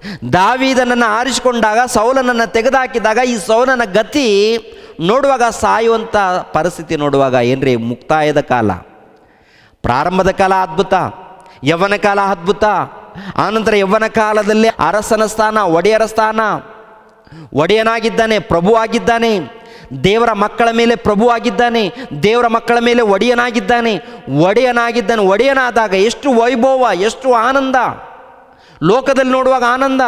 ಅದೇ ಪ್ರಕಾರ ದೇವರಿಗೆ ವಿಧೇಯನಾಗಿ ಒಳ್ಳೆ ರೀತಿಯಲ್ಲಿ ನಡ್ಕೊಂಡ್ರೆ ಇನ್ನೂ ಆನಂದ, ಮಹಾಲೋಕವನ್ನು ಪಡೀತಾ ಇದ್ದ. ಆದರೆ ಏನಾಗಿದೆ ಅಂತ ನೋಡುವಾಗ ಪ್ರಿಯರಾದ ದೇವರ ಮಕ್ಕಳಿರ, ಪಾಪ ಮಾಡ್ತಾನೆ, ಭಯಂಕರವಾದಂಥ ತಪ್ಪುಗಳನ್ನು ಮಾಡಿದಾಗ ಆತನ ಮುಕ್ತಾಯದ ಕಾಲ, ಆತನ ಕೊನೆ ಕಾಲ, ಆತನ ಮರಣದ ಕಾಲ, ಆತನ ಸಾಯುವಂಥ ಪರಿಸ್ಥಿತಿ ಎಂಥ ಸಾವು ಬರುತ್ತೆ ಅಂತ ನೋಡುವಾಗ ಪ್ರಿಯರೇ, ಒಂದು ಸಾರಿ ಗಮನಿಸ್ರಿ. ಮೊದಲನೇ ಸಮುವೇಲನ ಗ್ರಂಥ 31ನೇ ಅಧ್ಯಾಯ 1ನೇ ವಚನದಿಂದ ನೋಡೋಣ. 1ನೇ ವಚನದಿಂದ, ಫಿಲಿಷ್ಟಿಯರು ಇಸ್ರಾಯೇಲರೊಡನೆ ಯುದ್ಧ ಮಾಡಿದರು. ಇಸ್ರಾಯೇಲ್ಯರು ಅವರಿಂದ ಅಪಜಯ ಹೊಂದಿ ಗಿಬೋ ಬೆಟ್ಟದಲ್ಲಿ ಹತರಾದರು. ಫಿಲಿಷ್ಟಿಯರು ಸೌಲನನ್ನು ಅವನ ಮಕ್ಕಳನ್ನು ಬಿಡದೆ ಹಿಂದಟ್ಟಿ ಅವನ ಮಕ್ಕಳಾದ ಯೋನಾತಾನನನ್ನು, ಅಭಿನಾದಾಬನನ್ನು, ಮಲ್ಕೀಷನನ್ನು ಕೊಂದರು. ಸೌಲನಿದ್ದ ಕಡೆಯಲ್ಲಿ ಯುದ್ಧವು ಬಹು ಘೋರವಾಗಿತ್ತು. ಬಿಲ್ಲುಗಾರರು ಅವನಿಗೆ ಗುರಿ ಇಟ್ಟರು. ಆದದರಿಂದ ಸೌಲನು ಬಹು ಭೀತನಾಗಿ ತನ್ನ ಆಯುಧ ವಾಹಕನಿಗೆ, ನಿನ್ನ ಕತ್ತಿಯನ್ನು ಇರಿದು ನನ್ನನ್ನು ತಿವಿದು ಕೊಲ್ಲು, ಇಲ್ಲವಾದರೆ ಸುನ್ನತಿ ಇಲ್ಲದ ಈ ಜನರು ಬಂದು ನನ್ನನ್ನು ತಿವಿದು ಅಪಕೀರ್ತಿಯನ್ನುಂಟು ಮಾಡುವರು ಎಂದು ಹೇಳಲು ಅವನು ಎದರಿ ಒಲ್ಲೆನು ಅಂದನು. ಆದದರಿಂದ ಸೌಲನು ತಾನೇ ಕತ್ತಿಯನ್ನು ಹಿರಿದು ಅದರ ಮೇಲೆ ಬಿದ್ದನು. ಸೌಲನು ಸತ್ತನು. ಅಂದರೆ ಕೊನೆಯದಾಗಿ ಸೌಲನ ಮರಣ ಏನಪ್ಪ ಅಂತ ನೋಡುವಾಗ ತನ್ನನ್ನು ತಾನೇ ಏನ್ರಿ ಇರಿದುಕೊಂಡು ಸಾಯುವಂಥದ್ದು. ಅಂದರೆ ಯುದ್ಧ ನಡೀತಾ ಇದೆ, ಇಸ್ರಾಯೇಲರ ಮಧ್ಯದಲ್ಲಿ ಯುದ್ಧ, ಫಿಲಿಷ್ಟಿಯರಿಗೂ ಇಸ್ರಾಯೇಲರಿಗೂ ಯುದ್ಧ ನಡೀತಾ ಇದೆ. ಈ ಯುದ್ಧದಲ್ಲಿ ಸೌಲನ ಒಂದು ಮರಣ ಘೋರವಾಗಿ, ಅಂದರೆ ಸೌಲನ ಮಕ್ಕಳು ಮರಣ ಹೊಂದುತ್ತಾರೆ. ಕೊನೆಯದಾಗಿ ಈತನು ಕೂಡ ಮರಣ ಬರುತ್ತೆ. ಈತನು ಹೇಗೆ ಬರುತ್ತಂತ ನೋಡುವಾಗ ಏನ್ರಿ, ಆ ಫಿಲಿಷ್ಟಿಯರ ಕೈಯಲ್ಲಿ ನಾನ್ಯಾಕೆ ಸಾಯಿಲಿ ಅಂತೇಳಿ ತನ್ನ ಕತ್ತಿಯಿಂದ ತಾನೇ ಹಿರಿದುಕೊಂಡು ಸತ್ತು ಹೋಗ್ತಾನೆ. ಪ್ರಿಯರೇ, ಎಂಥ ಘೋರವಾದಂಥ ಪರಿಸ್ಥಿತಿ ಒಂದು ಸಾರಿ ನೋಡಿ. ಯಾರಪ್ಪ ಅಂತ ನೋಡುವಾಗ ಒಬ್ಬ ಒಡೆಯನ ಸ್ಥಾನದಲ್ಲಿದ್ದಂಥ ವ್ಯಕ್ತಿ, ಒಬ್ಬ ಅರಸನ ಸ್ಥಾನದಲ್ಲಿದ್ದಂಥ ವ್ಯಕ್ತಿ, ಯೌವನ ಕಾಲದಲ್ಲಿ ಅರಸನಾಗಿದ್ದಾನೆ, ಅರಸನ ಸ್ಥಾನವನ್ನು ಪಡ್ಕೊಂಡ ಮೇಲೆ ದೇವರಿಗೆ ವಿಧೇಯರಾಗಿ ಭಕ್ತಿಯಿಂದ ನಡೆದುಕೊಂಡು ದೇವ ಜನರಿಗೆ, ಅಂದರೆ ಇಸ್ರಾಯೇಲ್ ಜನಾಂಗದವರಿಗೆ ಒಳ್ಳೆಯದನ್ನು ಮಾಡೋದು ಬಿಟ್ಟು ಏನ್ರಿ, ದೇವರನ್ನ ಬಿಟ್ಟು ಮಾಡಬಾರ್ದ ಅನೇಕ ತಪ್ಪುಗಳು ಯಾಕೆ ಹುಟ್ಟಿದೆ ಅಂತ ನೋಡುವಾಗ ದುರಾಶೆಗಳು, ಹೃದಯದಲ್ಲಿ ಅನೇಕ ದುರಾಶೆಗಳನ್ನು ಹುಟ್ಟಿದೇರಿ. ಆ ದುರಾಶೆಗಳಿಗೆ ಒಳಪಟ್ಟು ದೇವರನ್ನು ಪಕ್ಕಕ್ಕಿಟ್ಟು ಮಾಡಬಾರದ ಅಪರಾಧಗಳನ್ನು ಮಾಡಿ ಮರಣವನ್ನು ತಂದುಕೊಂಡಿದ್ದಾನೆ. ಅಂದರೆ ಆತನ ಕೊನೆಯ ಸ್ಥಿತಿ ನೋಡುವಾಗ ಭಯಂಕರವಾದಂಥ ಸ್ಥಿತಿ ಏನ್ರಿ. ಆತನ ಕಾಲದಲ್ಲಿ ದಾವೀದನಿದ್ದಾನೆ. ದಾವೀದನ ಪರಿಸ್ಥಿತಿ ನೋಡುವಾಗ ಏನ್ರಿ, ಕುರಿ ಕಾಯುವಂಥ ಒಬ್ಬ ಸಾಮಾನ್ಯನಾಗಿರುವಂಥ ಈ ಕುರಿ ಕಾಯುವಂಥ ದಾವೀದನನ್ನು ಆರಿಸಿಕೊಂಡು ದಾವೀದನಿಗೆ ಏನ್ರಿ ಅರಸನ ಸ್ಥಾನವನ್ನು ಕೊಡುವಂಥದ್ದು. ಅಪೊಸ್ತಲರ ಕೃತ್ಯಗಳು 13ನೇ ಅಧ್ಯಾಯ 21ನೇ ವಚನವನ್ನು ನೋಡಿ. ತರುವಾಯ ಅವರು ತಮಗೆ ಅರಸನು ಬೇಕೆಂದು ಕೇಳಿಕೊಳ್ಳಲು ದೇವರು ಅವರಿಗೆ ಬೆನ್ಯಾಮೀನ್ ಕುಲದ ಕಿಷನ್ ಮಗನಾದ ಸೌಲನನ್ನು ಕೊಟ್ಟನು. ಅವನು 40 ವರ್ಷ ಆಳಿದನು. ಆಮೇಲೆ ದೇವರು ಅವನನ್ನು ತೆಗೆದುಹಾಕಿ ದಾವೀದನನ್ನು ಅವರ ಮೇಲೆ ಅರಸನಾಗಿ ಮಾಡಿ, ಇಷಯನ ಮಗನಾದ ದಾವೀದನು ನನಗೆ ಸಿಕ್ಕಿದನು. ಅವನು ನನಗೆ ಒಪ್ಪುವ ಮನುಷ್ಯನು, ಅವನು ನನ್ನ ಇಷ್ಟವನ್ನೆಲ್ಲ ನೆರವೇರಿಸುವನು ಎಂಬುದಾಗಿ ಅವನ ವಿಷಯದಲ್ಲಿ ಸಾಕ್ಷಿ ಹೇಳಿದನು. ಯಾರ ವಿಷಯದಲ್ಲಿ? ದಾವೀದನ ವಿಷಯದಲ್ಲಿ ಸಾಕ್ಷಿ ಹೇಳ್ತಾನೆ ಪ್ರಿಯರೇ. ಅಂದರೆ ಗಮನಿಸಬೇಕು ಪ್ರಿಯರಾದ ದೇವರ ಮಕ್ಕಳಿರ, ಸೌಲನನ್ನು ಅರಸನಾಗಿ ಮಾಡಿದಾಗ ಏನ್ರಿ, ಸೌಲನು ದೇವರಿಗೆ ಒಳಪಟ್ಟು, ಕ್ರಿಸ್ತ ಪೂರ್ವದಲ್ಲಿ 1000 ವರ್ಷಗಳ ಹಿಂದೆ ದೇವರಿಗೆ ಒಳಪಟ್ಟು ವಿಧೇಯನಾಗಿ ನಡ್ಕೋಬೇಕು. ಆದರೆ ಕೆಲವು ವರ್ಷಗಳ ಆದಮೇಲೆ ಗರ್ವ ಬರುತ್ತೆ, ಶರೀರ ಕೋರಿಕೆಗಳಿಗೆ ಒಳಪಡ್ತಾನೆ, ಅನೇಕ ಆಸೆಗಳು, ಲೋಕದ ಆಸೆಗಳು, ಒಂದು ರೀತಿಯಲ್ಲಿ ಪಾಪದಲ್ಲಿರ್ತಾನೆ ಪ್ರಿಯರೇ. ಆಗ ಕೊನೆಯದಾಗಿ ಮರಣ. ಎಂಥ ಮರಣ? ಫಿಲಿಸ್ಟಿಯರ್ ಅಂದರೆ ಶತ್ರುಗಳ ಕೈಯಿಂದ ನಾಶವಾಗುವಂಥ ದುರ್ಗತಿ ತಂದುಕೊಳ್ತಾನೆ, ನಾಶವಾಗುವಂಥ ಯುದ್ಧದಲ್ಲಿ ಮರಣ ತಂದುಕೊಳ್ತಾನೆ. ಏನ್ರಿ, ಅದೇ ಕಾಲದಲ್ಲಿ ದಾವೀದನನ್ನು ದೇವರು ಆರಿಸಿಕೊಂಡಾಗ ದಾವೀದನು ಒಳ್ಳೆ ರೀತಿಯಲ್ಲಿ ಸೇವೆ ಮಾಡಿ ಮರಣ ಹೊಂದುತ್ತಾನೆ. ದಾವೀದನು ಒಳ್ಳೆ ರೀತಿಯಲ್ಲಿ ಸೇವೆ ಮಾಡಿ ಮರಣ ಹೊಂದುತ್ತಾನೆ. ಒಳ್ಳೆ ರೀತಿಯಲ್ಲಿ ಅಂದರೆ ದೇವರು ಮೆಚ್ಚುವಂಥ ರೀತಿಯಲ್ಲಿ ಮರಣ, ದೇವರು ಮೆಚ್ಚುವಂಥ ರೀತಿಯಲ್ಲಿ ಒಳ್ಳೆ ರೀತಿಯಲ್ಲಿ ಸೇವೆ ಮಾಡಿ ಮರಣವನ್ನು ಹೊಂದುವಂಥದ್ದು ದಾವೀದನನ್ನು ನೋಡ್ತೀವಿ. ಸೌಲನನ್ನು ನೋಡುವಾಗ ಆಗಲ್ಲ, ವಿರುದ್ಧವಾಗಿರುತ್ತೆ. ಗಮನಿಸ್ರಿ. ಅದೇ ಪ್ರಕಾರ ಯೇಸು ಕ್ರಿಸ್ತರ ಕಾಲದಲ್ಲಿ ನೋಡುವಾಗ ಏನ್ರಿ, ಯೇಸು ಕ್ರಿಸ್ತರ ಕಾಲದಲ್ಲಿ ಇವಾಗ ಯೇಸು ಕ್ರಿಸ್ತರ ಜೊತೆಯಲ್ಲಿ 12 ಮಂದಿ ಶಿಷ್ಯರಿದ್ದಾರೆ. ಈ 12 ಮಂದಿ ಶಿಷ್ಯರಲ್ಲಿ ಪ್ರಿಯರಾದ ದೇವರ ಮಕ್ಕಳಿರ, ಎಷ್ಟು ಮಂದಿ ದೇವರ ಸೇವೆ ನಿಮಿತ್ತವಾಗಿ ನಿಂತ್ಕೊಳ್ತಾರೆ, ಎಷ್ಟು ಮಂದಿ ಒಳ್ಳೆ ರೀತಿಯಿಂದ ತೃಪ್ತಿಯಾಗಿ ಮರಣ ಹೊಂದುತ್ತಾರೆ ಅಂತ ನೋಡುವಾಗ ಏನ್ರಿ, ಕೆಲವರು ಮಾತ್ರ ತೃಪ್ತಿಯಾಗಿ ಮರಣ ಹೊಂದುತ್ತಾರೆ. ಒಂದು ಸರಿ 10ನೇ ಅಧ್ಯಾಯ ಮತ್ತಾಯನು ಬರೆದ ಸುವಾರ್ತೆ 10ನೇ ಅಧ್ಯಾಯ ಏನ್ರಿ, ಮತ್ತಾಯನು ಬರೆದ ಸುವಾರ್ತೆ 10ನೇ ಅಧ್ಯಾಯ 2ನೇ ವಚನ ನೋಡಿ. ಆತನು ಕಳಿಸಿಕೊಟ್ಟ ಅಪೊಸ್ತಲರೆಂಬ 12 ಮಂದಿಯ ಹೆಸರುಗಳು ಯಾವುದೆಂದರೆ, ಮೊದಲನೆಯವನು ಪೇತ್ರನೆನಿಸಿಕೊಳ್ಳುವ ಸೀಮೋನ, ಅವನ ತಮ್ಮನಾದ ಅಂದ್ರೆಯ, ಜೆಬದಾಯನ ಮಗನಾದ ಯಾಕೋಬ, ಅವನ ತಮ್ಮನಾದ ಯೋಹಾನ, ಫಿಲಿಪ್ಪ, ಬರ್ತಲೋಮಾಯ, ತೋಮ, ಸುಂಕದ ಮತ್ತಾಯ, ಅಲ್ಫಾಯನ ಮಗನಾದ ಯಾಕೋಬ, ತದ್ದಾಯ, ಮತಾಭಿಮಾನಿಯ ಎಂದು ಹೆಸರುಗೊಂಡ ಸೀಮೋನ, ಯೇಸುವನ್ನು ಹಿಡಿದುಕೊಟ್ಟ ಇಸ್ಕರಿಯೋತ, ಯೂದ. ಇವರು 12 ಮಂದಿ. ಇವರೆಲ್ಲರನ್ನ ದೇವರು ಏನು ಮಾಡ್ತಾರಂತ ನೋಡುವಾಗ ಸುವಾರ್ತೆಗೆ ಕಳಿಸ್ಕೊಡ್ತಾರೆ. ಸುವಾರ್ತೆಗೆ ಕಳಿಸಿಕೊಟ್ಟಾಗ ಅದ್ಭುತಗಳನ್ನು, ಸೂಚಕ ಕ್ರಿಯೆಗಳನ್ನು ಮಾಡುವಂಥ ವರವನ್ನು ಕೂಡ ಅವರಿಗೆ ಕೊಡ್ತಾನೆ. ಯಾವುದನ್ನು? ಅದ್ಭುತಗಳನ್ನು ಮಾಡುವಂಥ ವರವನ್ನು, ಸೂಚಕ ಕ್ರಿಯೆಗಳನ್ನು ಮಾಡುವಂಥ ವರವನ್ನು ಅಪೊಸ್ತಲರಿಗೆ ಕೊಡುವಂಥದ್ದು ನೋಡ್ತೀವಿ ಪ್ರೇರೆ. ಅದರಲ್ಲಿ ಇಸ್ಕರಿಯೋತ ಯೂದನು ಕೂಡ ಇದ್ದಾನೆ. 12 ಮಂದಿ ಇದ್ದಾರಲ್ಲ, ಈ 12 ಮಂದಿಯಲ್ಲಿ ಇಸ್ಕರಿಯೋತ ಯೂದನು, ಈತನು ಕೂಡ ಅದ್ಭುತಗಳನ್ನು ಮಾಡಿದ್ದಾನೆಲ್ಲ. ಟೋಟಲ್ 12 ಮಂದಿ ಅದ್ಭುತಗಳನ್ನು ಮಾಡಿದ್ದಾರೆ. ಆದರೆ ಇಸ್ಕರಿಯೋತನ ಒಂದು ಕೊನೆ ಕಾಲದಲ್ಲಿ ನೋಡುವಾಗ ಏನಾಗ್ತಾನೆ ನೋಡಿ. ಒಂದು ಸರಿ ಮತ್ತಾಯನು ಬರೆದ ಸುವಾರ್ತೆ 26ನೇ ಅಧ್ಯಾಯ 3ನೇ ವಚನ. ಆ ಕಾಲದಲ್ಲಿ ಮಹಾಯಾಜಕರು, ಪ್ರಜೆಯ ಹಿರಿಯರು ಕಾಯಾಫನೆಂಬ ಮಹಾಯಾಜಕನ ಮಠಕ್ಕೆ ಕೂಡಿ ಬಂದು ಯೇಸುವನ್ನು ಉಪಾಯದಿಂದ ಹಿಡಿದುಕೊಳ್ಳಬೇಕೆಂಬುದಾಗಿ ಆಲೋಚನೆ ಮಾಡಿಕೊಳ್ಳುತ್ತಿದ್ದರು. ಯೇಸುವನ್ನು ಹೇಗಾದರೂ ಮಾಡಿ ಉಪಾಯದಿಂದ ಕೊಂದಾಕಬೇಕು ಎಂಬುವಂಥ ಆಲೋಚನೆ. ಯೇಸು ಯಾರು? ಲೋಕರಕ್ಷಕನು. ಅವರೆಲ್ಲರಿಗೆ ಒಳ್ಳೆಯದನ್ನು ಮಾಡೋದಕ್ಕೆ ಬಂದಿದ್ದಾನೆ. ಅವರೆಲ್ಲರನ್ನು ಪಾಪದಿಂದ ಬಿಡಿಸಿ ರಕ್ಷಣೆ ಮಾರ್ಗದಲ್ಲಿ ನಡೆಸೋದಕ್ಕೆ ಬಂದಿರುವಾಗ ಅಂಥ ಶಕಪುರುಷನಾಗಿರುವಂಥ ಮೋಕ್ಷ ಪ್ರದಾತನಾದಂಥ ಕ್ರಿಸ್ತನನ್ನು ಕೊಂದಾಕಬೇಕು ಎಂಬುವಂಥ ಪ್ಲಾನ್ ನಡೀತಾ ಇದೆ. ಕೊಂದಾಕಬೇಕು ಎಂಬ ಪ್ಲಾನ್ ನಡೆದಾಗ, ಆಲೋಚನೆ ನಡೆದಾಗ, ಯೇಸು ಕ್ರಿಸ್ತರ ಜೊತೆಯಲ್ಲಿ ಇದ್ದಂಥ ಶಿಷ್ಯರಲ್ಲಿ ಒಬ್ಬ ಶಿಷ್ಯನು ಅಂದರೆ ಇಸ್ಕರಿಯೋತ ಯೂದನು ಏನ್ರಿ ಇವರ ಬಳಿಯಲ್ಲಿ ಬಂದು ಏನು ಮಾತನಾಡ್ತಾ ಇದೆ ನೋಡಿ. 14ನೇ ವಚನ ಏನು ಮಾತನಾಡ್ತಾ ಇದ್ದಾನೆ ನೋಡಿ.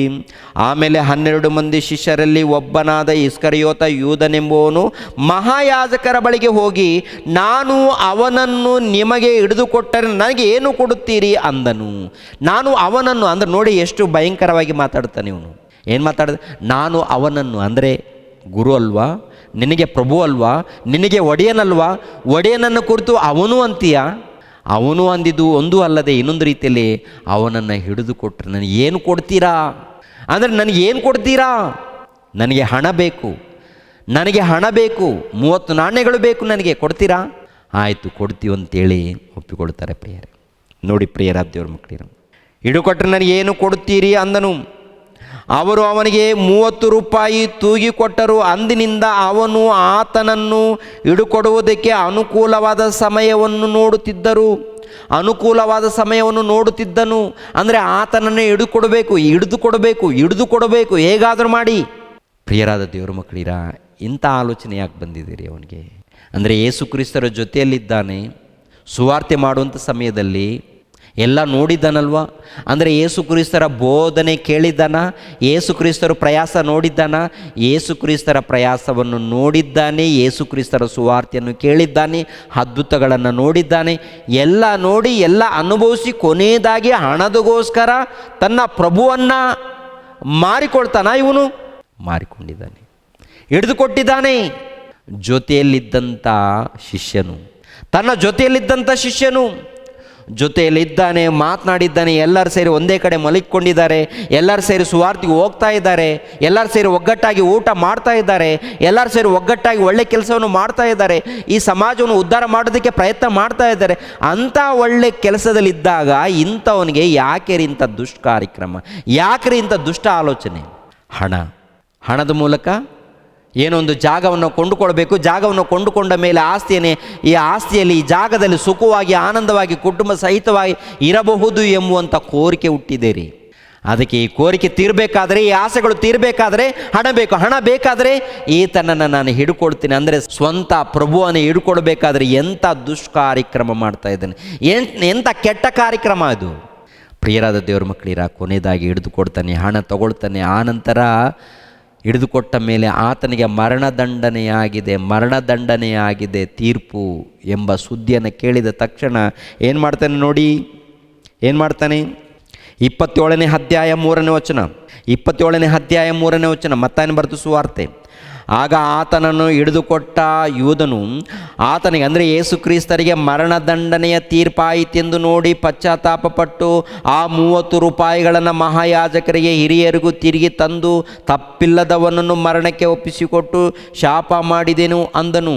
ಅದಕ್ಕವರು, ಅದು ನಮಗೇನು, ನೀನೇ ನೋಡಿಕೋ ಅಂದರು. ಆಗ ಅವನು ಆ ಹಣವನ್ನು ದೇವಾಲಯದೊಳಗೆ ಬಿಸಾಡಿಬಿಟ್ಟು ಹೊರಟು ಹೋಗಿ ಉರುಳು ಹಾಕಿಕೊಂಡು ಸತ್ತನು. ಉರುಳಾಕೊಂಡು ಸತ್ತೋಗಿದ್ದಾನೆ. ಅಯ್ಯೋ, ನನ್ನ ಪ್ರಭುವನ್ನು ನಾನು ಹಿಡುಕೊಟ್ಟಿದ್ದೀನಿ ಅಂತೇಳಿ ಆಮೇಲೆ ಪಶ್ಚಾತ್ತಾಪಪಟ್ಟು ಹೋಗಿ ಯೇಸು ಕ್ರಿಸ್ತರ ಬಳಿಯಲ್ಲಿ ಹೋಗಿ, ಅಪ್ಪ ನಾನು ತಪ್ಪು ಮಾಡಿದ್ದೀನಪ್ಪ, ನಾನು ತಪ್ಪು ಮಾಡಿದ್ದೀನಿ, ನನಗೆ ಕ್ಷಮಿಸುವಪ್ಪ ಅಂತೇಳಿ ಹೋಗಿ ಪಾದದ ಬಳಿಯಲ್ಲಿ ಒಂದು ವೇಳೆ ನಿಜವಾಗ್ಲೂ ಪಶ್ಚಾತ್ತಾಪಪಟ್ಟು ನಿಜವಾಗ್ಲೂ ಬೇಡಿಕೊಂಡಿದ್ದರೆ ಏನ್ರಿ ಯೇಸು ಪ್ರಭು ಕ್ಷಮಿಸ್ತಾ ಇರಲಿಲ್ವಾ? ಕ್ಷಮಿಸ್ತಾ ಇದ್ರು. ನೀನು ನಿಜವಾಗ್ಲೂ ಬದಲಾವಣೆ ಹೊಂದಿದ್ರೆ, ನೀನು ನಿಜವಾಗ್ಲೂ ತಪ್ಪು ಮಾಡಿದ್ದೀನಿ ಅಂತೇಳಿ ಪಶ್ಚಾತ್ತಾಪ ಪಟ್ಟಿದ್ರೆ, ನಿಜವಾಗ್ಲೂ ಕ್ಷಮಾಪಣೆ ಕೇಳಿದರೆ ಖಂಡಿತವಾಗಿ ಯೋಧನೆ ಪ್ರಭು ನಿನ್ನನ್ನು ಕಾಪಾಡ್ತಾ ಇದ್ರು. ಆದರೆ ಏನು ಮಾಡಿದೀಯಾ? ಹೋಗಿ ಉರುಳಾಕೊಂಡಿದೀಯಾ? ಅಂದರೆ ಇಸ್ಕರಿಯೋತನ ಯೂದನ ಒಂದು ಕೊನೆ ದಿನಗಳು ಹೇಗೆ ಇದೆ ಅಂತ ನೋಡುವಾಗ ಏನ್ರಿ, ಭಯಂಕರವಾದಂಥ ದಿನಗಳು. ಪ್ರಾರಂಭದಲ್ಲಿ ನೋಡುವಾಗ ಆನಂದವಾಗಿ ಕಳೆದಿದೆ, ಉಲ್ಲಾಸವಾಗಿ ಕಳೆದಿದೆ. ಸುವಾರ್ತೆಗೆ ಹೋಗುವಾಗ ಆನಂದವನ್ನು ಅನುಭವಿಸಿದ್ದಾನೆ. ಯೇಸು ಕ್ರಿಸ್ತರ ಜೊತೆಯಲ್ಲಿ ಅದ್ಭುತಗಳನ್ನು ನೋಡಿದ್ದಾನೆ, ಸೂಚಕ ಕಾರ್ಯಗಳನ್ನು ನೋಡಿದ್ದಾನೆ, ಯೇಸು ಕ್ರಿಸ್ತರ ಬೋಧನೆಯನ್ನು ಕೇಳಿದ್ದಾನೆ. ಕೊನೆಯದಾಗಿ ಮರಣ ಎಂಥ ಮರಣ ತಂದುಕೊಂಡಿದ್ದಾನೆ ಅಂತ ನೋಡುವಾಗ ಯೇಸು ಕ್ರಿಸ್ತರನ್ನು ಒಪ್ಪಿಸಿಕೊಟ್ಟಿದ್ದಾನೆ. ಅಪೊಸ್ತಲರು ನೋಡುವಾಗ ದೇವರ ಸೇವೆ ನಿಮಿತ್ತವಾಗಿ ಸಂತೋಷದಿಂದ ತೃಪ್ತಿಯಿಂದ ಮರಣ ಹೊಂದಿದ್ದಾರೆ. ಅವರು ಸೇವೆ ಮಾಡಿದ್ದೀವಂತ ತೃಪ್ತಿಯಿಂದ ಮರಣ ಹೊಂದಿದ್ದಾರೆ. ಆದರೆ ಇಸ್ಕರಿಯೋತ ಯೂದನಿಗೆ ತೃಪ್ತಿ ಇಲ್ಲ, ಸಂತೋಷ ಇಲ್ಲ, ಸಂತೋಷ ಇಲ್ಲದ ಮರಣ, ತೃಪ್ತಿ ಇಲ್ಲದ ಮರಣ ಆತನಿಗೆ. ಅನೇಕರು ತೃಪ್ತಿ ಇಲ್ಲದ ಮರಣ. ಈಗಿನ ಕಾಲದಲ್ಲಿ ಕೂಡ ಮರಣ ಹೊಂದುವಾಗ ತೃಪ್ತಿ ಇಲ್ಲ, ಸಂತೋಷ ಇಲ್ಲ, ಆನಂದ ಇಲ್ಲ.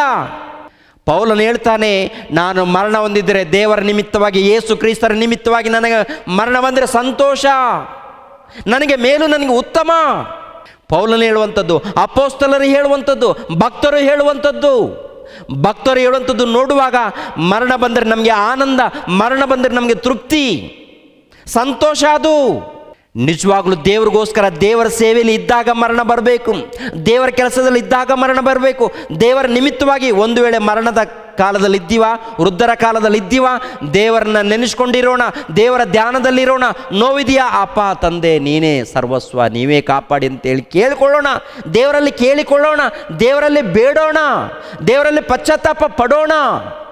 ಅದು ಯಾರು ಮಾಡ್ತಾ ಇದ್ದಾರೆ? ಯಾರು ಮಾಡ್ತಾ ಇದ್ದಾರೆ? ಸಾಯುವಂಥ ಸಮಯದಲ್ಲಿ ಕೂಡ, ಮರಣ ಹೊಂದುವಂಥ ಸಮಯದಲ್ಲಿ ಕೂಡ ಈ ಲೋಕದ ಆಸೆಗಳಿದೆಯಾ? ಈ ಲೋಕದ ಕೋರಿಕೆಗಳಿದೆಯಾ? ಆಸ್ತಿ ಮೇಲೆ, ಅಂತಸ್ತು ಮೇಲೆ ಇದೆಯಾ? ಅದು ಹೋಗುತ್ತೆ, ನೀವು ಹೋಗ್ತೀರಾ.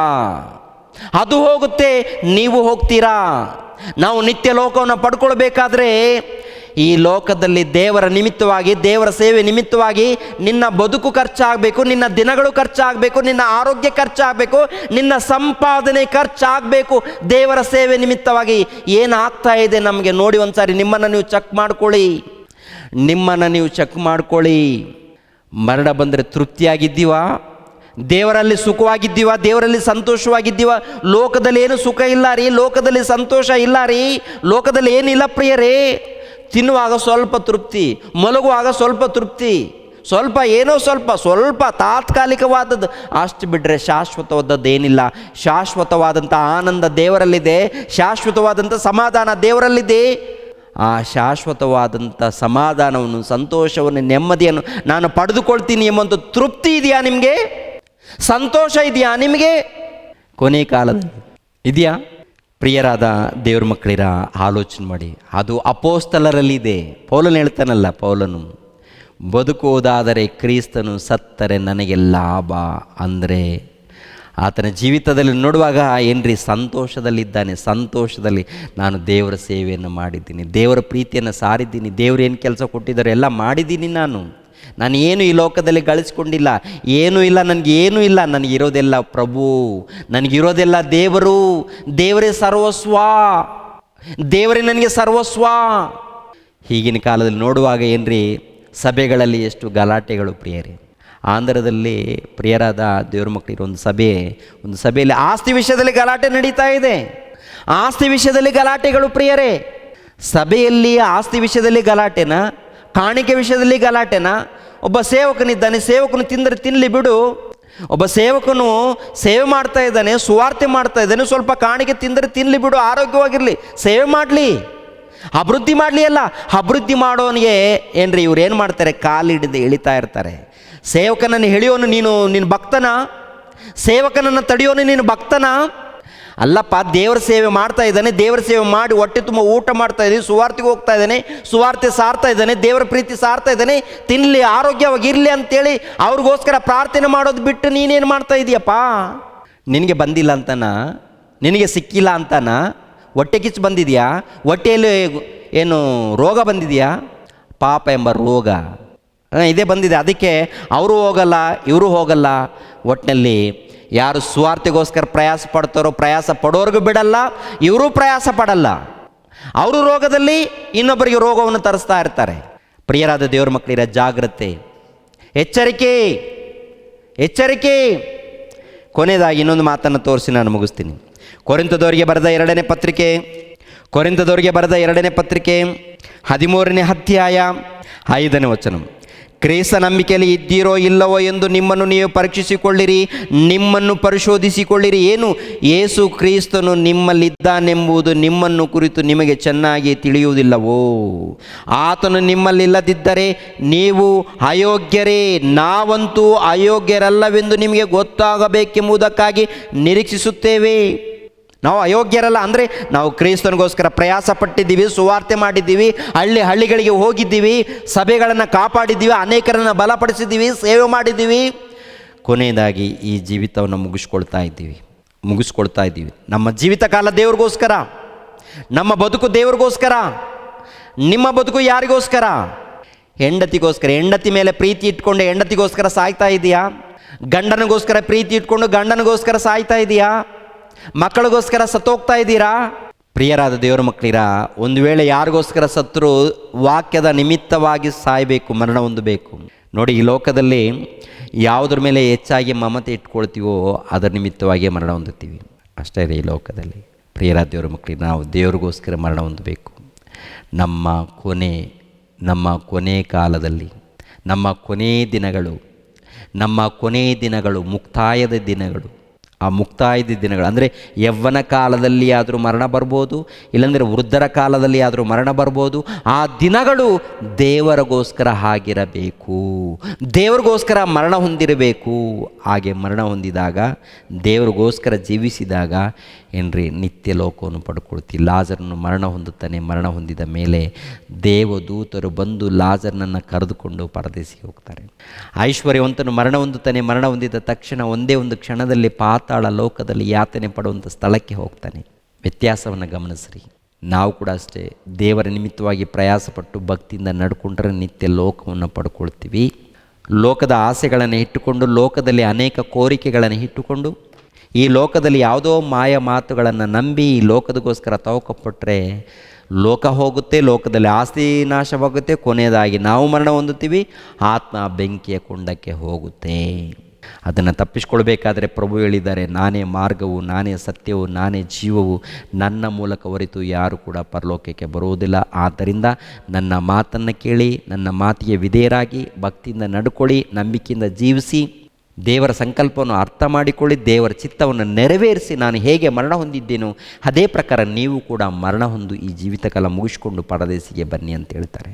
ಆನಂತರ ಪರಲೋಕ ಸಿಗುತ್ತೆ ಅಂತಾರೆ. ಪರಲೋಕವನ್ನು ಪಡೆದುಕೊಳ್ಳುವಂಥ ಸ್ಥಿತಿಯಲ್ಲಿ ನಾವಿದ್ದೀವಾ, ಅಥವಾ ಈ ಲೋಕದಲ್ಲಿ ತವಕಪಟ್ಟು ಈ ಲೋಕದಲ್ಲಿ ಇಷ್ಟ ಬಂದಾಗಿ ಬದುಕಿ ಕೊನೆಯದಾಗಿ ನಮ್ಮ ಜೀವಿತವನ್ನು ಮುಗಿಸ್ಕೊಂಡು ಬೆಂಕಿಯ ಕೊಂಡಕ್ಕೆ ಹೋಗುವಂಥ ಸ್ಥಿತಿಯಲ್ಲಿ ನಾವಿದ್ದೀವಾ? ನಿಮ್ಮನ್ನು ನೀವು ಪರಿಶೋಧನೆ ಮಾಡಿಕೊಳ್ಳಿ. ಎಲ್ಲರ ತಲೆಬಾಗಿಸ್ರಿ, ಪ್ರಾರ್ಥನೆ ಮಾಡಿ ನಾನು ಮುಗಿಸ್ತೀನಿ. ಪ್ರೇಯರ್. ನಮ್ಮನ್ನು ಬಹಳವಾಗಿ ಪ್ರೀತಿಸುವಂಥ ನಮ್ಮ ತಂದೆಯಾದ ದೇವರೇ, ನಿಮ್ಮ ಶ್ರೇಷ್ಠವಾದ ನಾಮಕ್ಕೆ ವಂದನೆಗಳು, ಸ್ತೋತ್ರಗಳು, ಕೃತಜ್ಞತೆಗಳು. ತಂದೆಯಾದ ದೇವರೇ, ನಮ್ಮೆಲ್ಲರನ್ನು ಕನಿಕರಿಸಿ ಕಾಪಾಡಿ. ಸಭೆಯಲ್ಲಿದ್ದಂಥ ಎಲ್ಲ ನಿಮ್ಮ ಮಕ್ಕಳಿಗಾಗಿ ಪ್ರಾರ್ಥಿಸ್ತಾ ಇದ್ದೀನಿ. ಎಲ್ಲರನ್ನು ಕನಿಕರಿಸಿ. ನೇರ ಪ್ರಸಾರದಲ್ಲಿ ಎಷ್ಟು ಮಂದಿ ನಿಮ್ಮ ಮಕ್ಕಳು ವಾಕ್ಯಗಳನ್ನು ವೀಕ್ಷಿಸಿದರೋ ಅವರೆಲ್ಲರನ್ನೂ ಕನಿಕರಿಸಿ ಕಾಪಾಡಿ. ಈ ಕರ್ನಾಟಕದಲ್ಲಿ ತಂದೆಯಾದ ದೇವರೇ, ಅನೇಕರು ನಿಮ್ಮ ಮಕ್ಕಳು ನಿಮ್ಮ ವಾಕ್ಯಗಳನ್ನು ಕಲಿತ್ಕೊಂಡು ಸುವಾರ್ಥಿಕರಾಗ್ತಾ ಇದ್ದಾರೆ, ಸೇವಕರಾಗ್ತಾ ಇದ್ದಾರೆ. ಅವರೆಲ್ಲರನ್ನೂ ಬಲಪಡಿಸಿ.